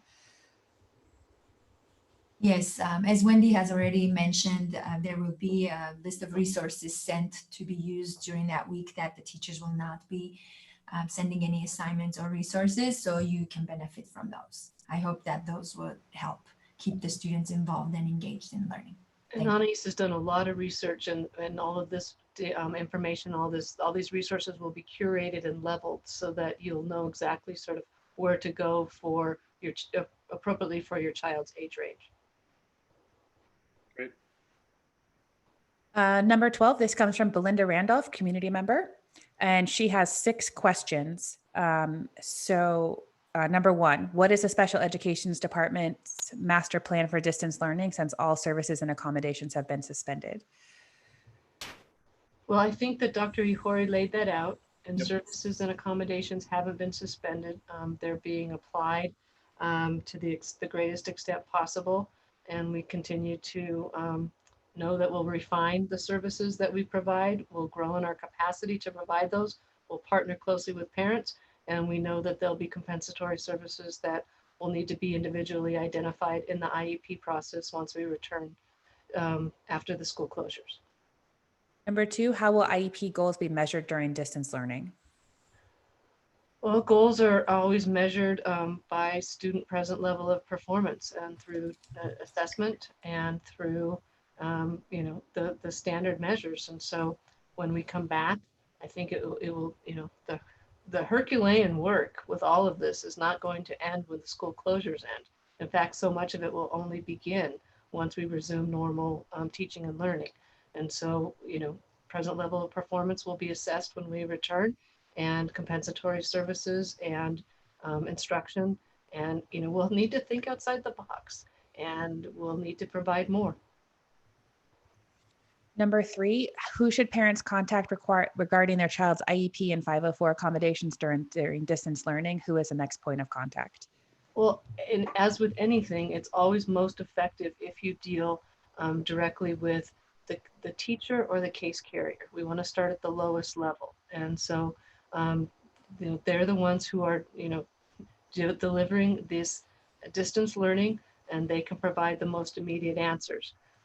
If you engage with them and you still have questions, there are service providers that can be contacted, and then there are site administrators that can be contacted, and then the next rung would be Dr. Ihori, and beyond that it's Mrs. Wen, and then it's me. All right, number 4, what is the role of aides and paraprofessional actively working with their students after the graded distance learning that will start April 19th? And I think this one was answered a little bit earlier. Yes, Derek answered that. Is it true that teachers will act as gatekeepers for the communication between aides and paraprofessionals in the graded distance learning that will start on April 19th? Yeah, I want to get away from sort of any pejorative language. Our paraprofessionals are extremely talented, but they are under the supervision in the day-to-day workload. When we're in school, they're under the supervision of the general ed and the special ed certificated teachers. And so in distance learning, that we hold to that same standard. And so we want to fully engage our paraprofessionals. We need their support. They are very talented, but they are under the supervision of a certificated instructor. And so that will be maintained throughout distance learning. And last question, will directed studies courses exist in the graded distance learning that will start on April 19th? I don't have you have on, go ahead. Yeah, I think in one of the examples that one of the 712 principals showed, it showed that the teacher had directed studies on the list as a class that students will get support in. If we are able to, right after we return, connect paraprofessionals, there may be means for them to connect with them and kind of touch base on assignments and projects that are happening in different classes to make sure that students are keeping up with the work, which is the purpose of our direct studies course, where students are monitored to make sure they're not falling behind and they're able to perform on the assignments and projects that are assigned to them. And I think that the other thing that we would be looking at with regard to directed studies is, directed studies happens as a course within the school day. And so it's not going to be modeled like that, but the services provided in directed studies can take place through check-ins. And so, then those would be individualized and the frequency would be expressed to parents so that they could count on those check-in times to help monitor progress and help get support in instructional service delivery. All right, number 13, this comes from Elise Wang, and this is a LCUSD student. Hello, my name is Elise Wang, and I'm a freshman at LCHS. I just want to start by praising your efforts in closing the schools and easing us into distance learning. I feel much safer, and I'm actually learning and strengthening my knowledge through distance learning. The email updates have been quite helpful for me. One of the things I really appreciated about your response to this pandemic is the lack of grading during this time period. Both my parents are doctors, and my brother is immunocompromised, so it has been a quite stressful month for me. I know you plan on grading work done during the distance learning period after the break, that is grading all work starting April 14th, but I was wondering if you could possibly ask the teachers to grade less harshly or allow us to opt for a pass-fail class instead. The next month will be incredibly stressful as the peak of cases in California is most likely to occur toward the end of April. Between the anxiety caused by COVID-19 and the stress of school, I'm extremely worried about my mental health and that of all high schoolers. In terms of pass-fail option for classes, colleges such as Harvard, Vanderbilt, and Dartmouth have done this with their classes, and it would be beneficial in relieving some of the pressure off the high school students. Another option would be maintaining the low stress and no grading distance learning environment until the peak number of new cases is reached, and then switch to graded assignments. Thank you for considering my opinion. Thank you, Elise. That was very, very insightful, very mature. Wish you and your family all the best, and please keep us posted because we care about you. Number 14 comes from Doris Lee, LCUSD parent. Will this change the end of school? Oh, I'm sorry. This is for the next item. Pardon me, that'll come back. Number 15 comes from Jacob Piaski, LCUSD student. Hello, as a senior student, I believe it's important for me to share my opinion regarding the current existence of distance learning. I have lots of responsibilities with my studies regarding AP testing and with other work commitments during this difficult time for everyone. I believe it is imperative that we maintain the optional nature of assignments, but possibly the ability for some students to get graded and other students to elect to have an optional pass-fail grade on their transcript. I know other universities have already adopted this approach, and it is something that LCHS could hopefully implement. However, to have mandatory assignments would make it harder for me to dedicate as much full time and effort to my AP studies and other work commitments. I appreciate you for letting me share. I appreciate that too. I know that your AP teachers will only be giving you assignments that will help you in preparation for your AP exams. We're looking at all options with regarding our final grade format. But I think that this move to required participative education with mandatory assignments that are graded is the most accountable way for us to ensure course completion and grade level progression. We commit to you that we'll be flexible and that we will continue the dialogue so that we're engaging in best practices. Number 16 comes from Soraya Danzig. I've heard you, LCUSD parent. I heard you were thinking about making the distance learning work mandatory retroactively. Is this accurate or possible? There may be, depending on the course, and it's more a reality for secondary level 7 through 12, for teachers to progress with the continuity of learning and the course curriculum. There needs to be sort of a level playing field. So there will be essential assignments from the period of optional learning that teachers at their discretion will request that the students engage in as mandatory assignments to be prepared to begin the graded required learning practices after spring break. All right, number 17 comes from Sugi Sorensen, LCUSD parent. If school changes from optional learning opportunities to true online learning with mandatory assignments and grading of assignments and assessments, will second semester grades follow the regular letter grades or be pass fail? And I think we've answered that we're still working on determining that, and it's still on the list of problems that we're working to solve. You know, and currently, because all the landscape is so varied and so dynamic and so new, when we've asked teachers for our opening foray into graded assignments to use the grading ABC type of, you know, the regular graded learning practices that we've always had. The next one comes from Sienna Danzig, LCUSD student. As a member of the LCH class of 2020, I'm writing you in hopes that you will please consider continuously making these school closures decisions incrementally. While I understand the severity of COVID-19, I'm also grappling with the heartbreaking reality that Thursday, March 12th may be the last day of high school for my classmates, and I have no idea that this will be our day of last. Let's walk down the hallway, last day going to class, last day in the parking in the senior lot. The thought of having no closure only adds to the anxiety and stress we as seniors experience at this time. I've also heard grumblings that there will be no graduation. Please, please, please do not make a rash decision as this one. We, the class of 20, have worked hard for the past 12 years to walk across that stage. Having a virtual graduation is not the same. My apologies, that one wasn't labeled, and I think it goes with our next item.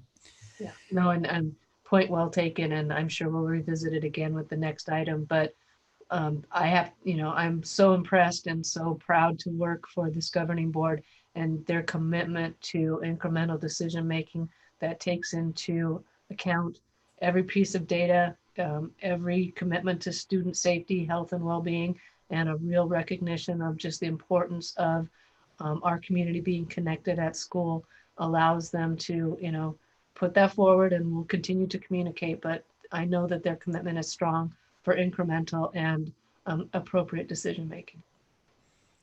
And we're nearly through. This is awesome. It's going a little bit faster now. I think we've got our rhythm. So number 21 comes from Stacy M. DeArmas, an LCUSD parent.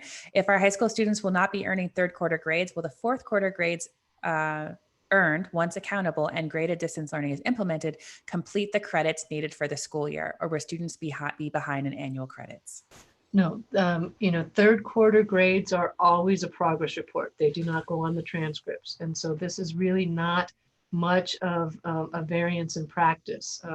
We have those grades. They're available to parents to view on Aries. They're not being recorded in the form of a report card, but they exist.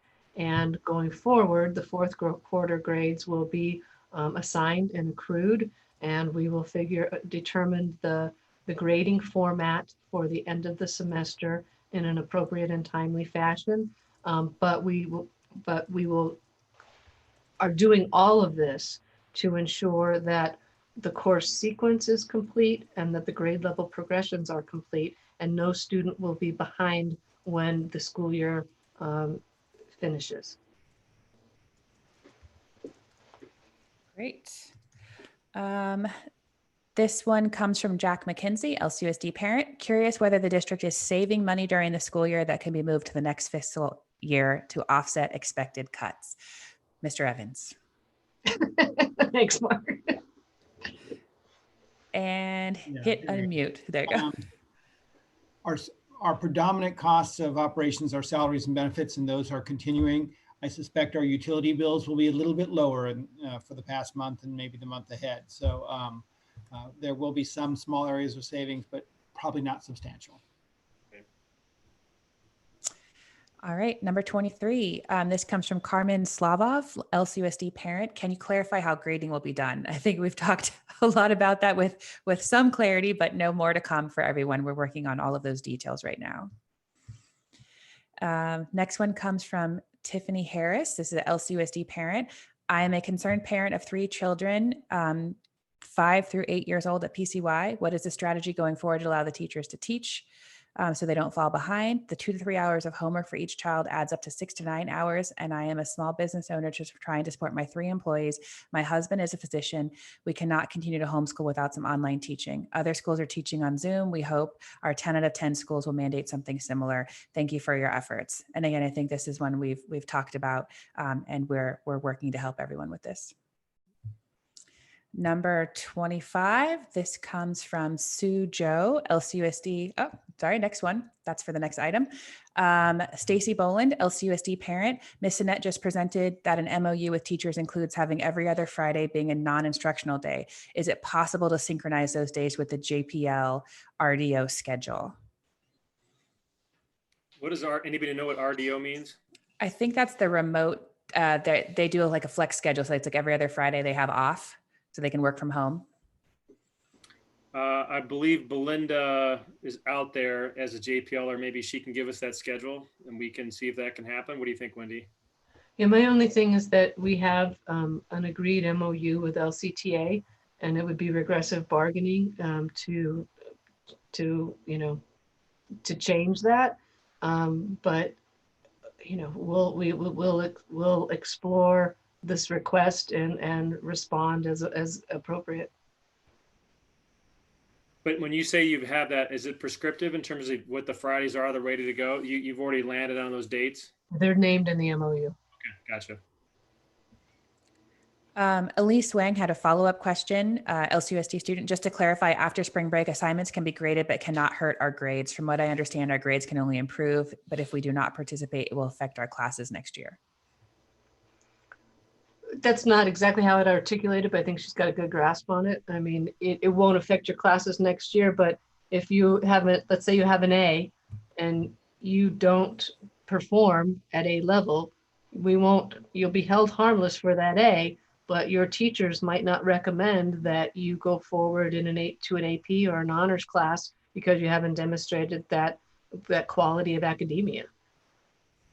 And I also think our students would want to just continue the learning so they're not feeling such a gap next year. So any opportunity to continue with the learning this year will make sure they're better prepared for those future courses. And I would commend, our kids. They're phenomenal. And I know that there's a lot of talk about kids not learning for the intrinsic value of learning, but I have seen just with what I've shared with, personal stories and families that, the large majority of them are really held to the highest personal standard and are doing an outstanding job. All right, we have 3 left. This next one is just a comment. Shanti Rao, LCUSD parent. I want to thank all of our staff and teachers for adapting quickly. My kids are now my coworkers at home and we're doing our best. I hear Jamie mention that STEM Scopes was popular with the teachers, and you all know how I feel about this curriculum. I would caution teachers and parents that while STEM Scopes is an online platform that's easy to use for distance learning, much of the content itself is scientifically wrong. The only stopgap I suggest before signing a lesson, research the topic on Google and Wikipedia to see if the facts presented can be easily disproven. And Dan did some research while I was reading comments about the Brown Act, and we don't have to have names. So I'm going to go back and find Jane Doe, Joe, and John Doe. They were short comments, and I will amend that to make sure they're heard. So last 2 comments. Jane Doe, LCUSD parent. I'm concerned about the lack of quality education my child is getting. In our virtual world, LCHS should be transitioned to online teaching of mandatory classes by now. This isn't the case. I believe every student has a computer.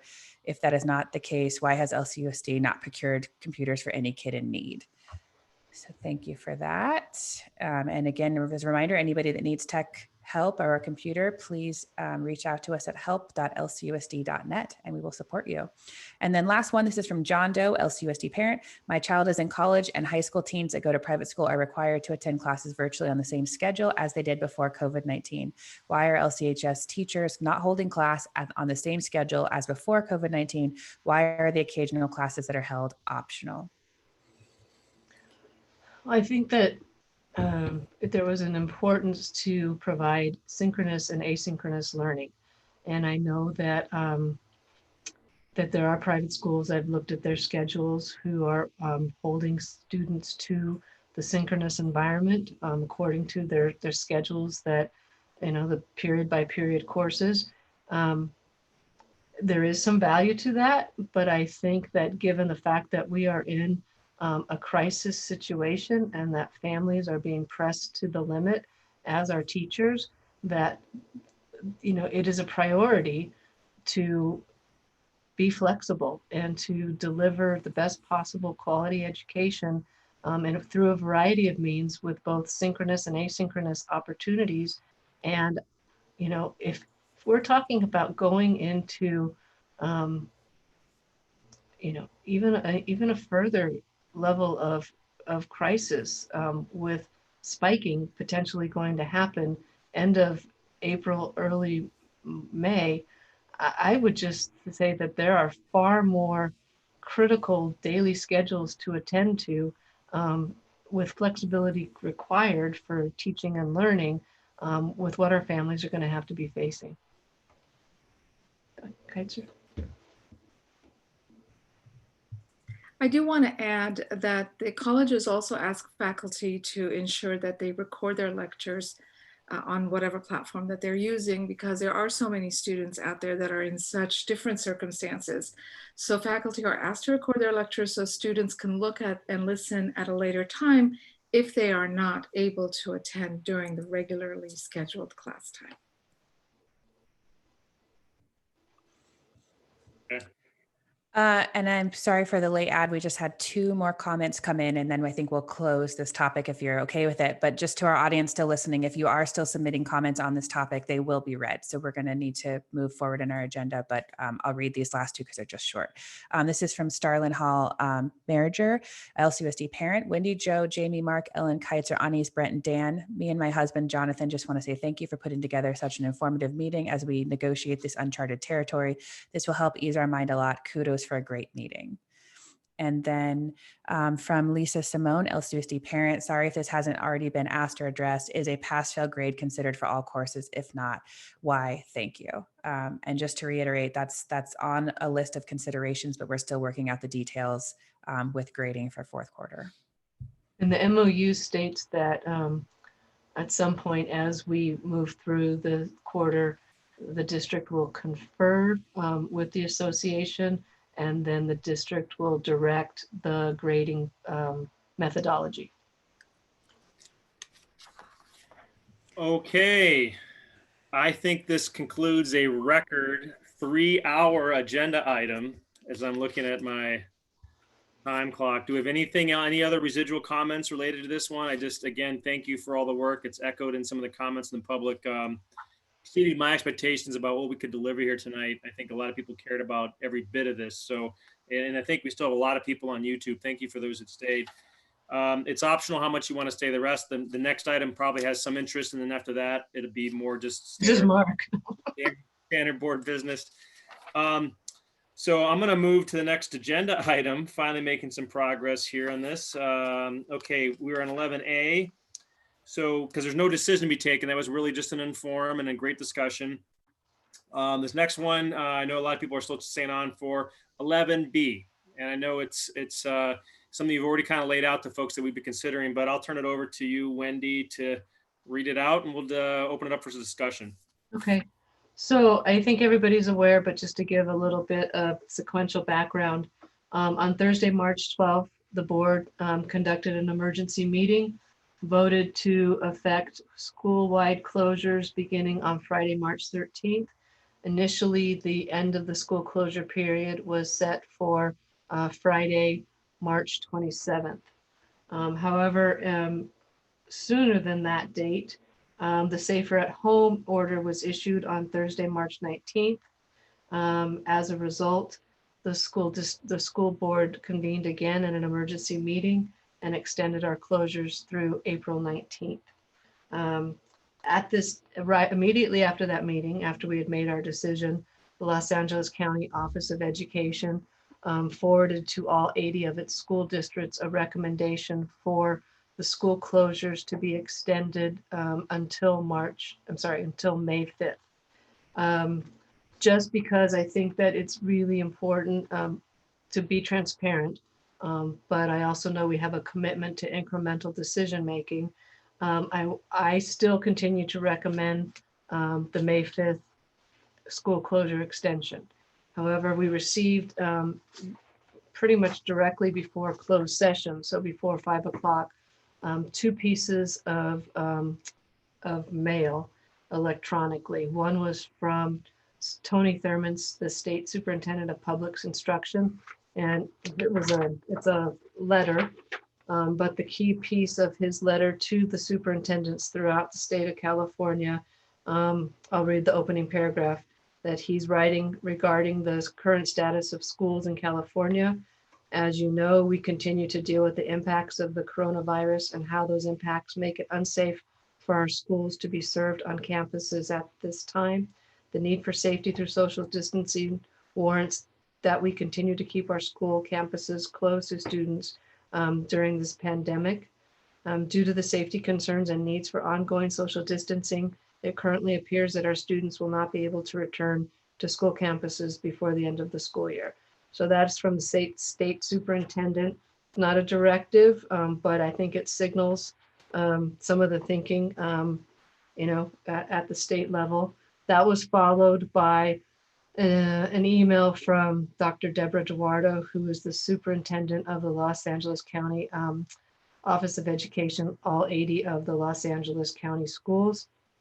She says, "Dear colleagues, I want to advise you that State Superintendent Thurman today sent a letter to county superintendents stating that due to current safety concerns and needs for ongoing social distancing, it appears that our students will not be able to return to school campuses before the end of the school year." And she states that this will be part of our of the superintendent's 7:30 teleconference tomorrow morning. And so I'll get more information. Even given that, I'm very, very respectful and admiring of our board's prudence and its incremental decision making. And I will continue to make the recommendation that we close schools until May 5th.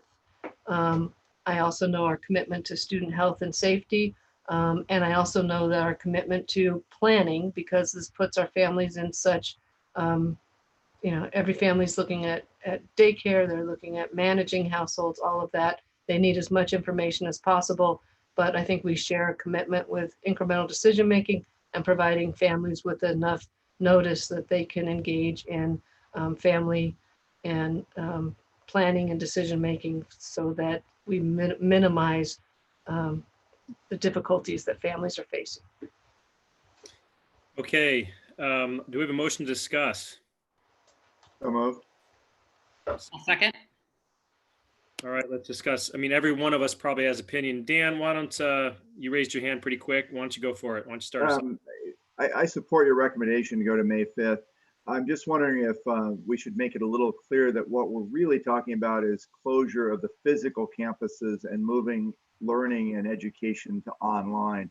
I think just by closing the schools, that's might even be confusing to some people. I wonder if we should expand it a little bit and make it a little clearer. No, Dan, I think that's a really important distinction. Our virtual schools and our distance learning will remain open and vital through our calendar, our calendared school year, which we have graduation planned for June 3rd. So teaching and learning will continue, and will continue in our role as the school district, working with our teachers and our governing board and our families to optimize teaching and learning throughout our district throughout this time period. What will close, with your vote, however you decide to, articulate this iteration of an extension, is the physical campuses on our school, at our school sites. Any other members want to? Brent, Ellen, Kaiser. Brent, go ahead, unmute. Yeah, Wendy, I was just curious, what's the status of the other districts in LA County? Have people made decisions already? Well, that information that I shared with you is new, so I haven't heard of anyone taking, anyone in our local area taking the physical school closures to the end of the school year. And I think that, depending on a board's decision-making values, that you'll see boards respond to that information and make projections. But currently, most of our districts are following the county guidelines until May 5th. Okay. I think you said up front, Wendy, it's not a pure directive yet. It said appears, right? And I think that was some signaling by them to maybe a lot of folks across California to get their tails in gear around distance learning, which everything we've seen tonight, we're on our way there. So I think the spirit of incrementality and moving slow till we have more information and not boxing ourselves in just yet, and maintaining some hope for what could still materialize. I'm with you on supporting the recommendation as is at this point. Yes, it's new information, but there's no directive as of right now. It appears. And I think I'd rather have more information later before we make that final call, before we need to go any ways beyond that. Keitzer, you had some thoughts. Dan, I'll come back to you. Sorry. Keitzer? Oh, thank you, Joe. I do think that being really purposeful in our decision making. So the May 5th, I agree with. I think we should need to move forward, especially for our families and planning. I do think it's so important for us to really think ahead and see if the potential of us coming back together again as our students end the school year. So I'd like to take it one step at a time, even though I keep in the back of my mind that it is imperative that we give parents and families lots of opportunity to plan ahead. Thank you. Yeah, and this is a pretty long horizon of planning. This is a month basically, right? So as we speak, that's a pretty good chunk that they can plan against, more so than maybe some of the past decisions. Dan, you had some things to add.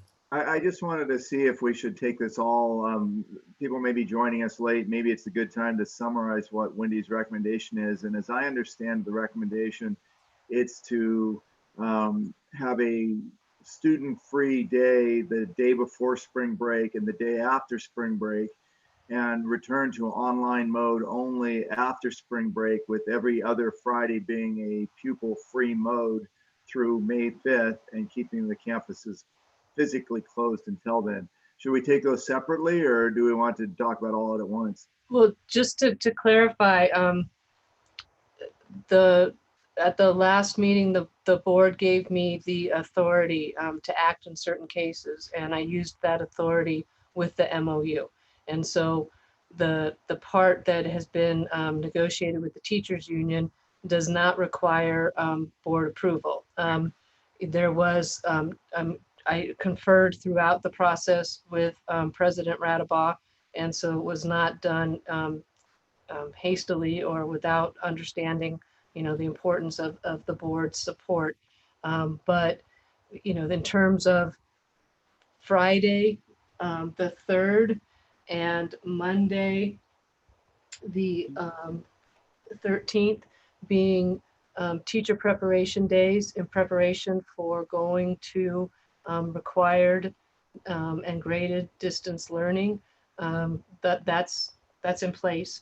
And then the MOU is in place, which has beginning April 17th, that day and every other Friday through the period of school closures will also be a teacher preparation day, and there will be no immediate direct instruction available for students on those days.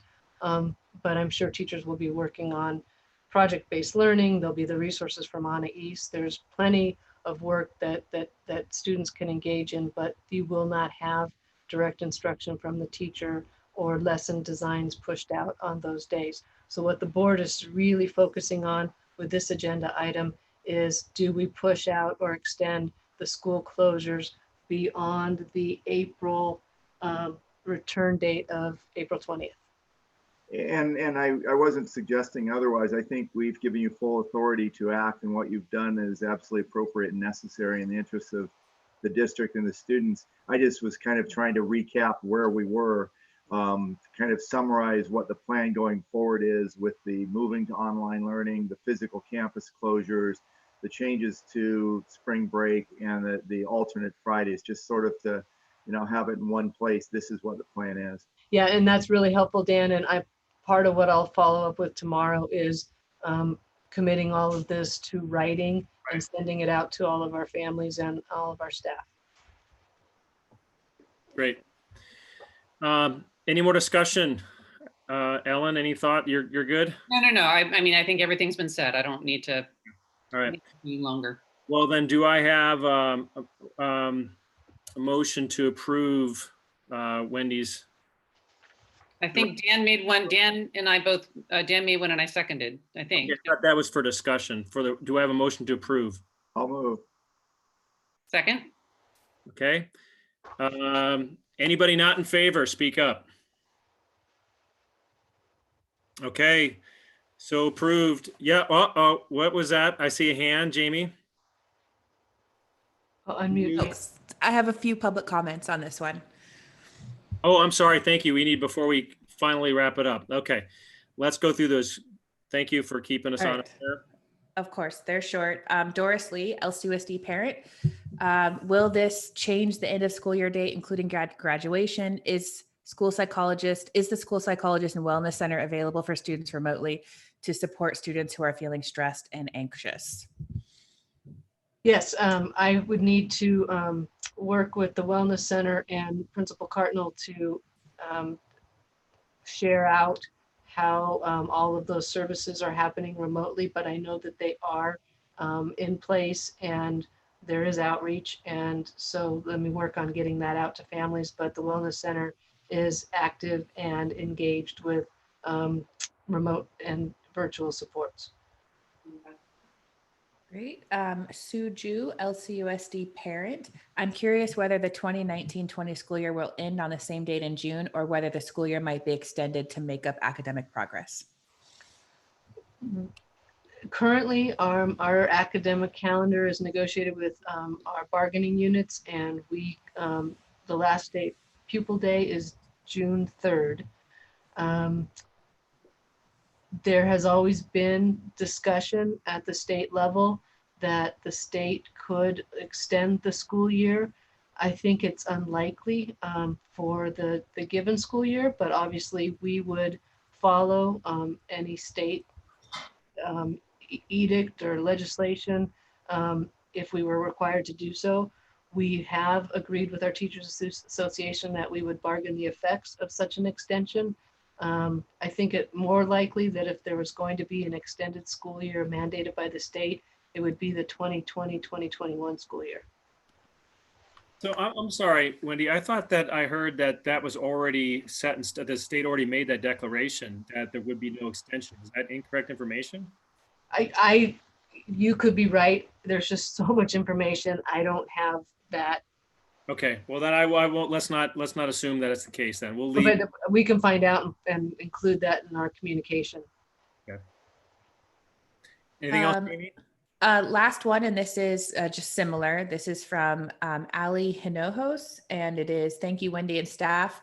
My question is, will the school year be extended? So similar answer. And then just as a reminder, Sienna had the question earlier, the comment, but I had read it previously, just about the wish for having time with friends back on campus if possible, and just requesting incremental extensions.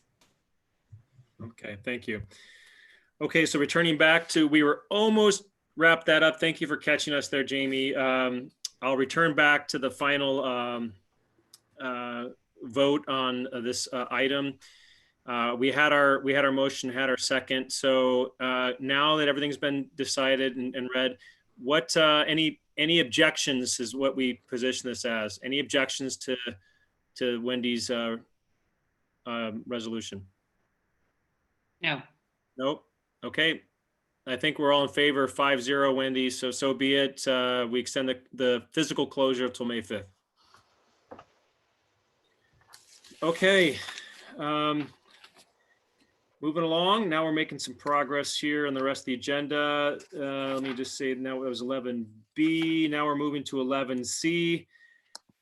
Back to Mark Evans. We're going to move over to about accepting a bid for LCF related to Palmcrest Elementary site utilities. Yeah, we have a bid out for redoing the utilities, some summer projects at Palmcrest Elementary. This is getting ready for the modernization and redoing the sewer and the domestic water lines and the storm drains on the south side. The bid came in at $565,777. It was a low bid. There also is an allowance there for any changes, which Harold, our program manager, typically puts in because, especially in a job like this, there are a lot of chances for unknowns under the ground. So I just requested that you approve that bid, and we will get work done, started as soon as possible. It'll probably be a 6 to 8 week project. So we'll probably start when school is officially out, June 3rd. Assuming we're back May 5th, we don't want to get a project started now. That could be a problem. So. Okay, do we have a motion to discuss? Yes. You're muted, Brent. Second? Did someone second? Okay, any questions for Mark on this item? Yeah. I have a question, Mark.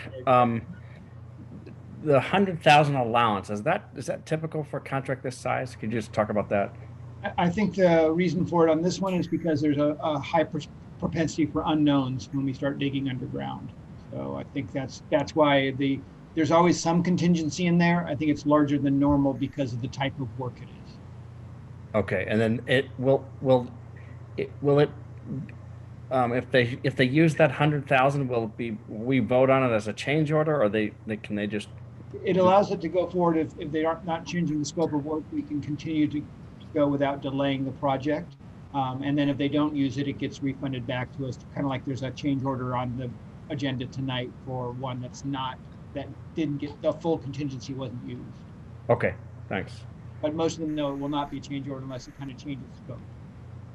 Okay, thanks. And Mr. Jeffries. Mark, just so you can comment on it, as far as construction and essential businesses, it's my understanding that construction of infrastructure projects such as necessary housing or public projects is an essential business, as are the schools. Just in case anyone's asking about us going forward with it this time, it's my understanding that it is clearly considered an essential business. Yes, I asked this question a lot of Harold as we got into it, as far as what would be considered essential, and public works projects are considered essential.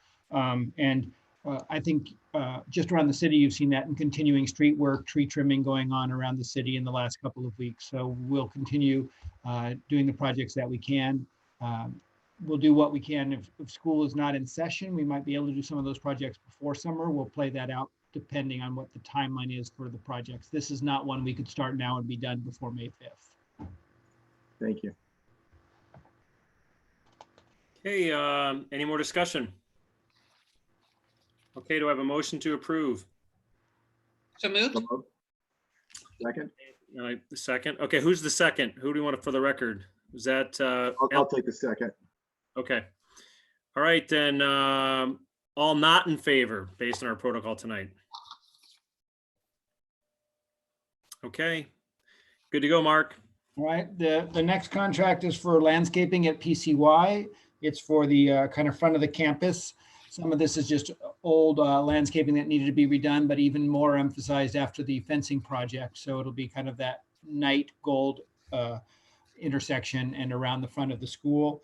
This is a project that'll probably take several weeks, and we will probably try to get it going while we're not in session, and that might improve drop off and stuff during the construction. They currently have been actually working over there, not our job, but there's been some gas company work and gas line work being done over by PCY currently. That's not a district job, but one of those examples that you mentioned, Dan, of public works that could go on during the Safer at Home stay.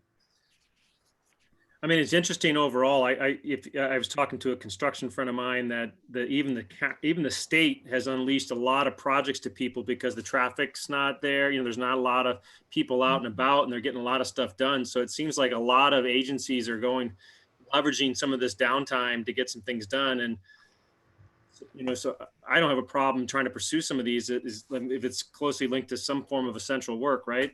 So. Yeah. And we've asked that they observe kind of social distancing as much as possible. And construction is not a confined area, so it's less of a concern from that health standpoint as well. Yeah, fair point. That is an important part of the whole thing as well. Okay, to have a motion to discuss. Sorry, I'm sorry, I kind of jumped the gun there.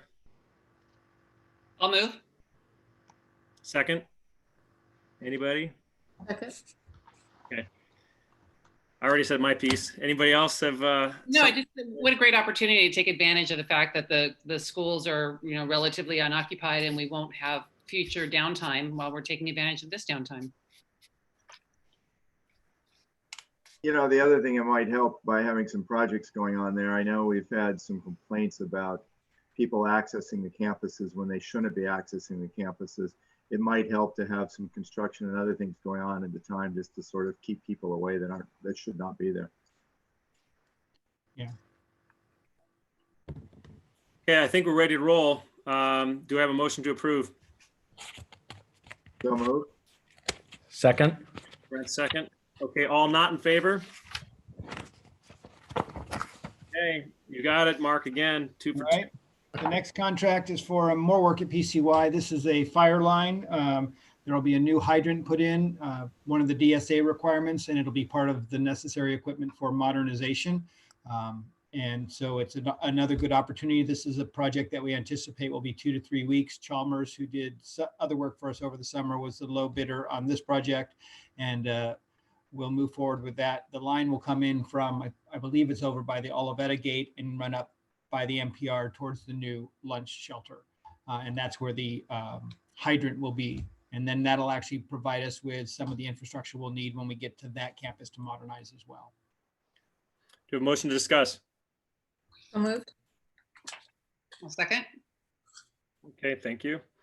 I have a question, Mark. What's the timeline? I mean, is there a chance that, because if we turn things back on, and I remember hearing before that you didn't think that was going to impact the field at all. And what's the timing of this in case the fields come back into play? Is there going to be any impact to the leagues and things like that? I actually would like to get this one done while we're in school closure as well.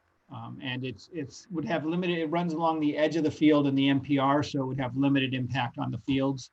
But I think it's one that's what we anticipate being a couple-week job, depending on how many rocks we find here. Then we should be able to have this done by May 5th per what Harold was recommending. And by getting them done tonight, we can kind of get that ball rolling more quickly. Any other thoughts? Kites, you look like you had something to say. I'm fine. This perspective actually offers a chance to watch your eyes here. When we're sitting up in the regular board meeting room, I can't always see left or right. So now I can see the Brady Bunch all on one screen. Yeah, very big brother. Okay, any other discussion on this one? Do we have a motion to approve? So moved. Second. Dan's the second. Okay, those not in favor? Okay, you're on a roll, Mark. All right, next one is for professional services. American Modular Systems is the company that will be designing the new building at Palmcrest. This is not for the whole building. It's really engineering services to start designing the modulars and units and working with the architect. We haven't landed on our final design model yet, but we want to keep that going for elements that make each module of structure. So it's kind of engaged in preliminary work. Eventually, this will probably get folded into the whole contract we do, land on the final design. Okay, do we have a motion to discuss? So moved. Second. Second, Kaiser, thank you. I think the concern we have, right, is around when you said that this is really about the engineering services getting the ball rolling for macro timeline considerations. Yes. We still want to make sure we're staying close to our families over PCR, right, in terms of their involvement and collaboration with the design and where it's going to land. Absolutely, yeah. We've been staying in communication with them and showing up some of the different designs and all. We haven't landed on the final one. That'll be brought to you at a future meeting. But this is regardless of what shape the building takes. The units that make up the building will still have to get engineered. Other thoughts? No, I just, Mark and Harold have done a really good job of just trying to maintain communication, but keep the ball rolling and be very inclusive in decision-making, obviously guided most by the governing board's direction. Okay. Well, do we have a motion to, if there's no more discussion? I know it seems quick. Go ahead, Kaiser. So move to approve. Okay, do I have a second? I'll second. Okay, those not in favor? Okay, Mark, so approved. We'll move on to our CEC leases. They'll be operating in the summer. They typically do. They'll be using LCE's campus. So this is their summer use contract, which we do around this time each year. And they're usually based at the same site that the summer school is based at. So that's 11G would be the use of those facilities.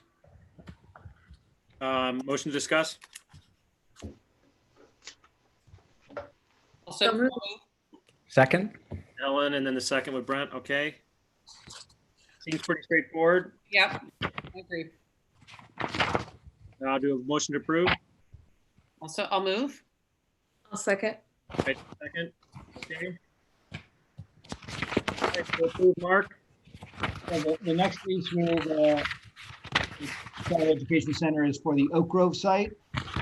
We were looking at doing a longer term lease. They originally had a 10-year. We had a couple of 1 years. We've landed back on a 10-year. It's predominantly the same format of lease that we've had in the past. The only modifications were some updated insurance language.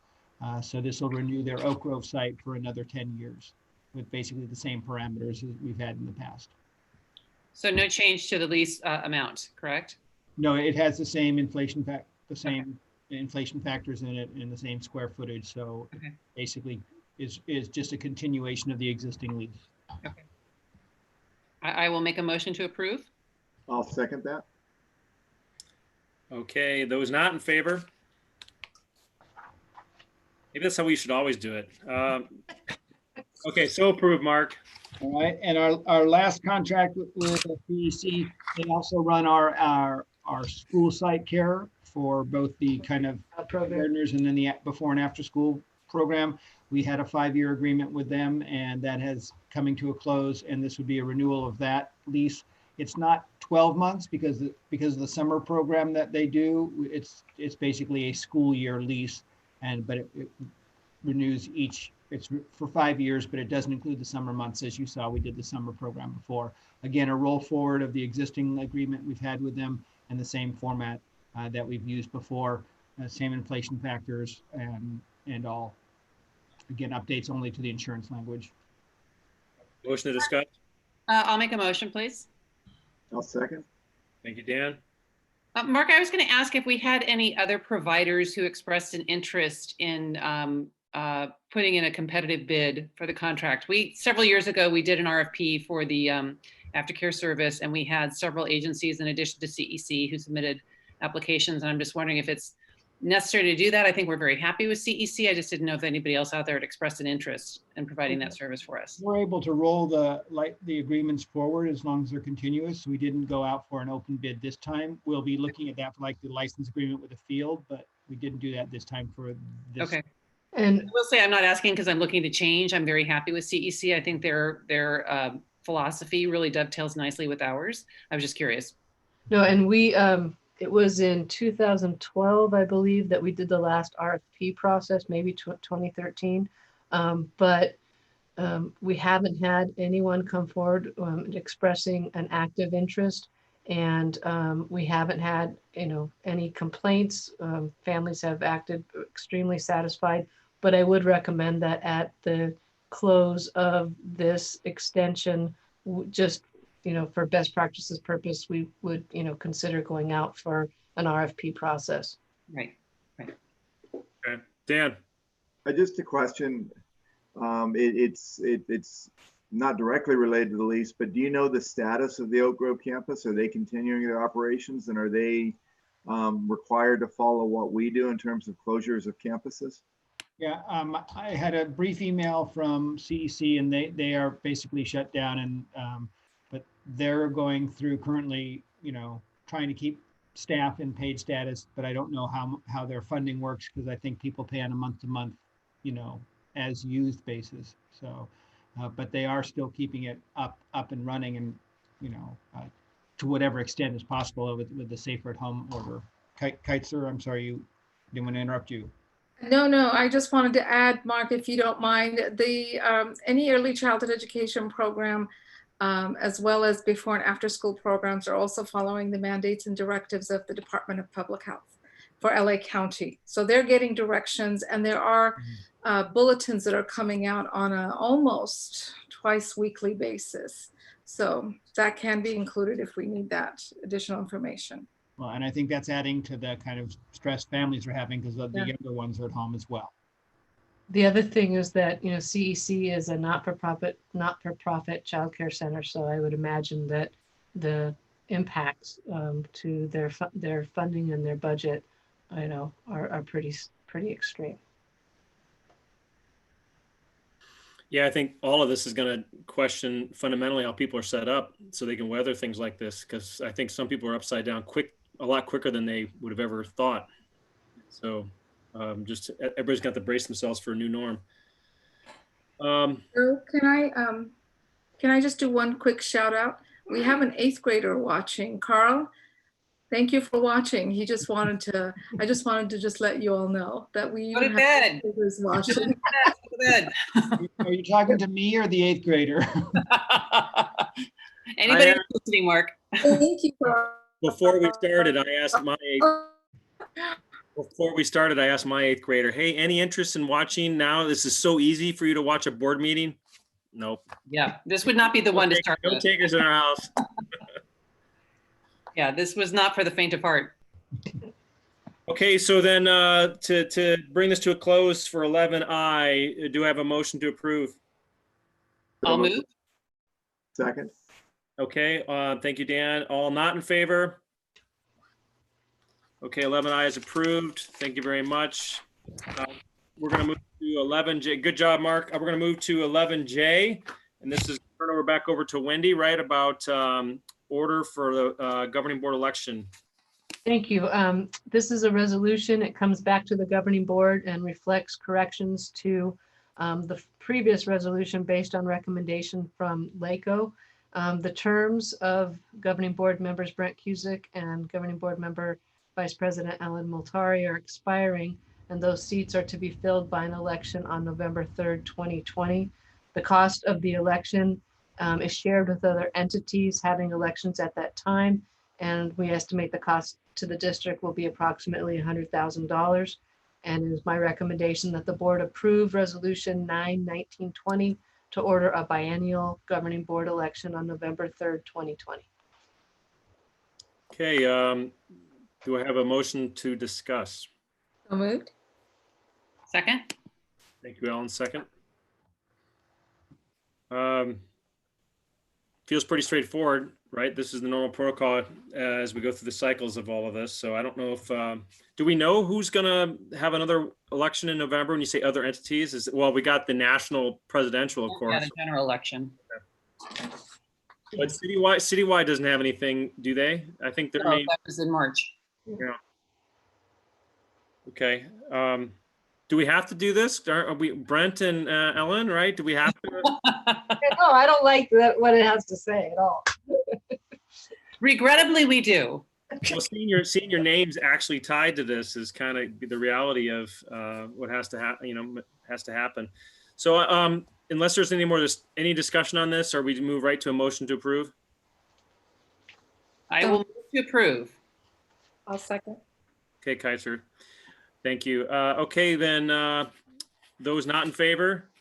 No, it's just, those not in favor? Okay, it approves 5-0.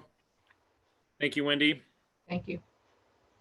And I think this brings us, let me see here. Are we going to cover everything as one consent agenda, or are we pulling an item out of there? Nobody requested an item be pulled off consent. All right, so then we'll move to 12. And do I have a motion to approve consent agenda? I will make a motion to approve the consent agenda. Second. Okay, Brent, thank you. Those not in favor? Okay, consent agenda is approved. And I think that brings us then to a light at the end of the tunnel, and that's communications, correct? I'll go around as the order I see on my screen. Upper left on my screen, Dan Jeffries, anything for communications? Be well, everyone. I want to see you do like live long and prosper, Dan. Okay, Ellen, you're next. Anything? No, I chimed in. I took Dan's time. I'm good. Okay, Kiteser. Thank you, thank you, thank you. I cannot say enough thank yous to everyone. This is just amazing. And I'm so fortunate to be working with so many wonderful people, but in a community that is just so amazing and supportive, and a leader in the state. So thank you. And definitely everyone be safe and healthy. Thanks, Kiteser. Brent. I just want to give a big shout out to our teachers and staff. I'm hearing a lot of good things, and they've just gone above and beyond in this really unprecedented time. So shout out to them.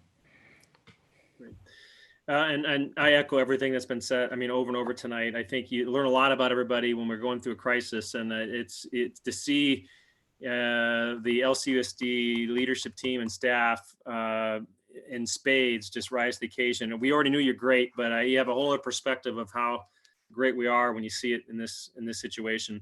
I have one minor thing that I'm going to throw in communications. Just want to remember that to tell everybody who's still listening that just be mindful that this, like Dan said a little earlier, the school sites are closed. I know that there's we might be putting some no trespassing signs up to be sure, but the few closures that the city already has mandated pretty much apply across. And certainly the elementary sites, there's been examples where people are jumping fences and being in there where we tried to clean those campuses and working against us a little bit. So I just ask parents out there, if we know that you're getting word that kids are trying to head over there or some shenanigans, let's just try to avoid that, keep those campuses clean, and just adhere to the idea that these are all closed. I know that FIS with the track, that's tempting, the high school with the track, that's tempting, but I think let's do our part and stay away and adhere to the social distancing and the directives coming from the city and the county. So that's all I have. Let's go through cabinet the rest of the way. Any communication comments from Mark? Yeah, I just wanted to say thanks again to our crews who are showing up. They've been a little skittish and a little concerned having to continue to come to work, but business office, the maintenance crew, I wanted just to give them a shout out for continuing to show up and deal with things and clean for us. And the custodians that'll be starting next week. I think with us opening May 5th, we have a good time to do deep cleaning, and I think that'll be a nice and get that all done. So thanks to them. Leadership. Ani East, are you still there? Did you want to say anything? Communications. You're on mute if you are. Okay, I think I'll take that as a no. Might have ducked out. That's okay. At least we can do is not call her out. I apologize. Jamie. Thank you, Joe. I just want to give all of you a shout out. This was amazing that we pulled this off. I might have been a little nervous before this started. Actually, Jamie, it was not amazing that we pulled it off. It's amazing. Yeah. So let's give credit where credit is due. You are the connective tissue, Jamie. Thank you. I meant the image of you with your headphones on. I imagine you like in a sound studio, just like like rocking out. Totally not doing all night long, but yeah. Hey, Jamie, I think the classic moment is Toby walking by in the background, though. Yes, right. Yeah, because he's monitoring YouTube for me on the right, so we're trying to keep this all under control. And also, just thanks to Jeff Watts for being behind all of this. He was making all of this work, and so I could breathe. So thank you to Jeff. Thank you to Kim as well. Yes. Wendy, do you want to bring us home on communications then? All right. I don't want to get emotional. This is an amazing community. It's led by a stellar board, and I couldn't be more grateful to all of you. I say this, and I don't often go towards hyperbole, but I have the best leadership team in the nation, and I know that there is room for growth, and I know our families are sometimes feeling frustrated or under supported, or that there are things for improvements on, but they stick with us. And I know that they're in the trenches and they're dealing with family issues and the intense merge of home and work life. And so I want to thank our families, and to our certificated staff, our teachers, our counselors, our psychologists, everybody who is certificated. Thank you for doing such a good job of supporting the district, for being consummate professionals, for loving your students and caring about them, and for maintaining your commitment to delivering a robust and rigorous educational program, no matter the conditions. And then to our classified staff, your support is immense and amazing. Whether you're at home working on clerical, coming to work as an essential employee and cleaning our campuses, doing food service delivery, maintaining our business services auspices so that everybody can get paid and at least not have that to worry about, whatever the function that you play or the important role that you play in our district. It is essential. And we define things right now between essential and non-essential. And I'll tell you right now that every single person in this community is essential. We need you to stay well. We need you to be smart and socially distanced. And we're going to get through this, and just thank you. Wendy, thank you for your leadership, and thank everybody. You take care of yourself, and you be safe too, because we need you. You've been a great head of the spear here, and we appreciate all you're doing. So, well said. We're all together. I will say the smartest thing we do as a board is lift you up. You do. I couldn't do it without you. And I don't just mean you individually, but you and Anais and Mark and Jamie and your entire team. I mean, that's the smartest thing we do, is recognize the talent that has landed in our community and make it evident to the rest of our community that we are in the best and most capable hands. Thank you. Means a lot. Okay, well then, speaking of lifting up, I'm lifting up the gavel. Lay it down, Joe. Lay it down. Lay it down. Look at gavel. Do we have to go back in the closed session, Wendy? Oh, God. You're breaking up. You're breaking up. Yeah, exactly. Okay, this meeting is adjourned. Thank you. Congratulations. Good night, everyone. Good night. Have a great night. Be safe. All right. Good night, everyone. Be well. Bye. Be well. You're the best.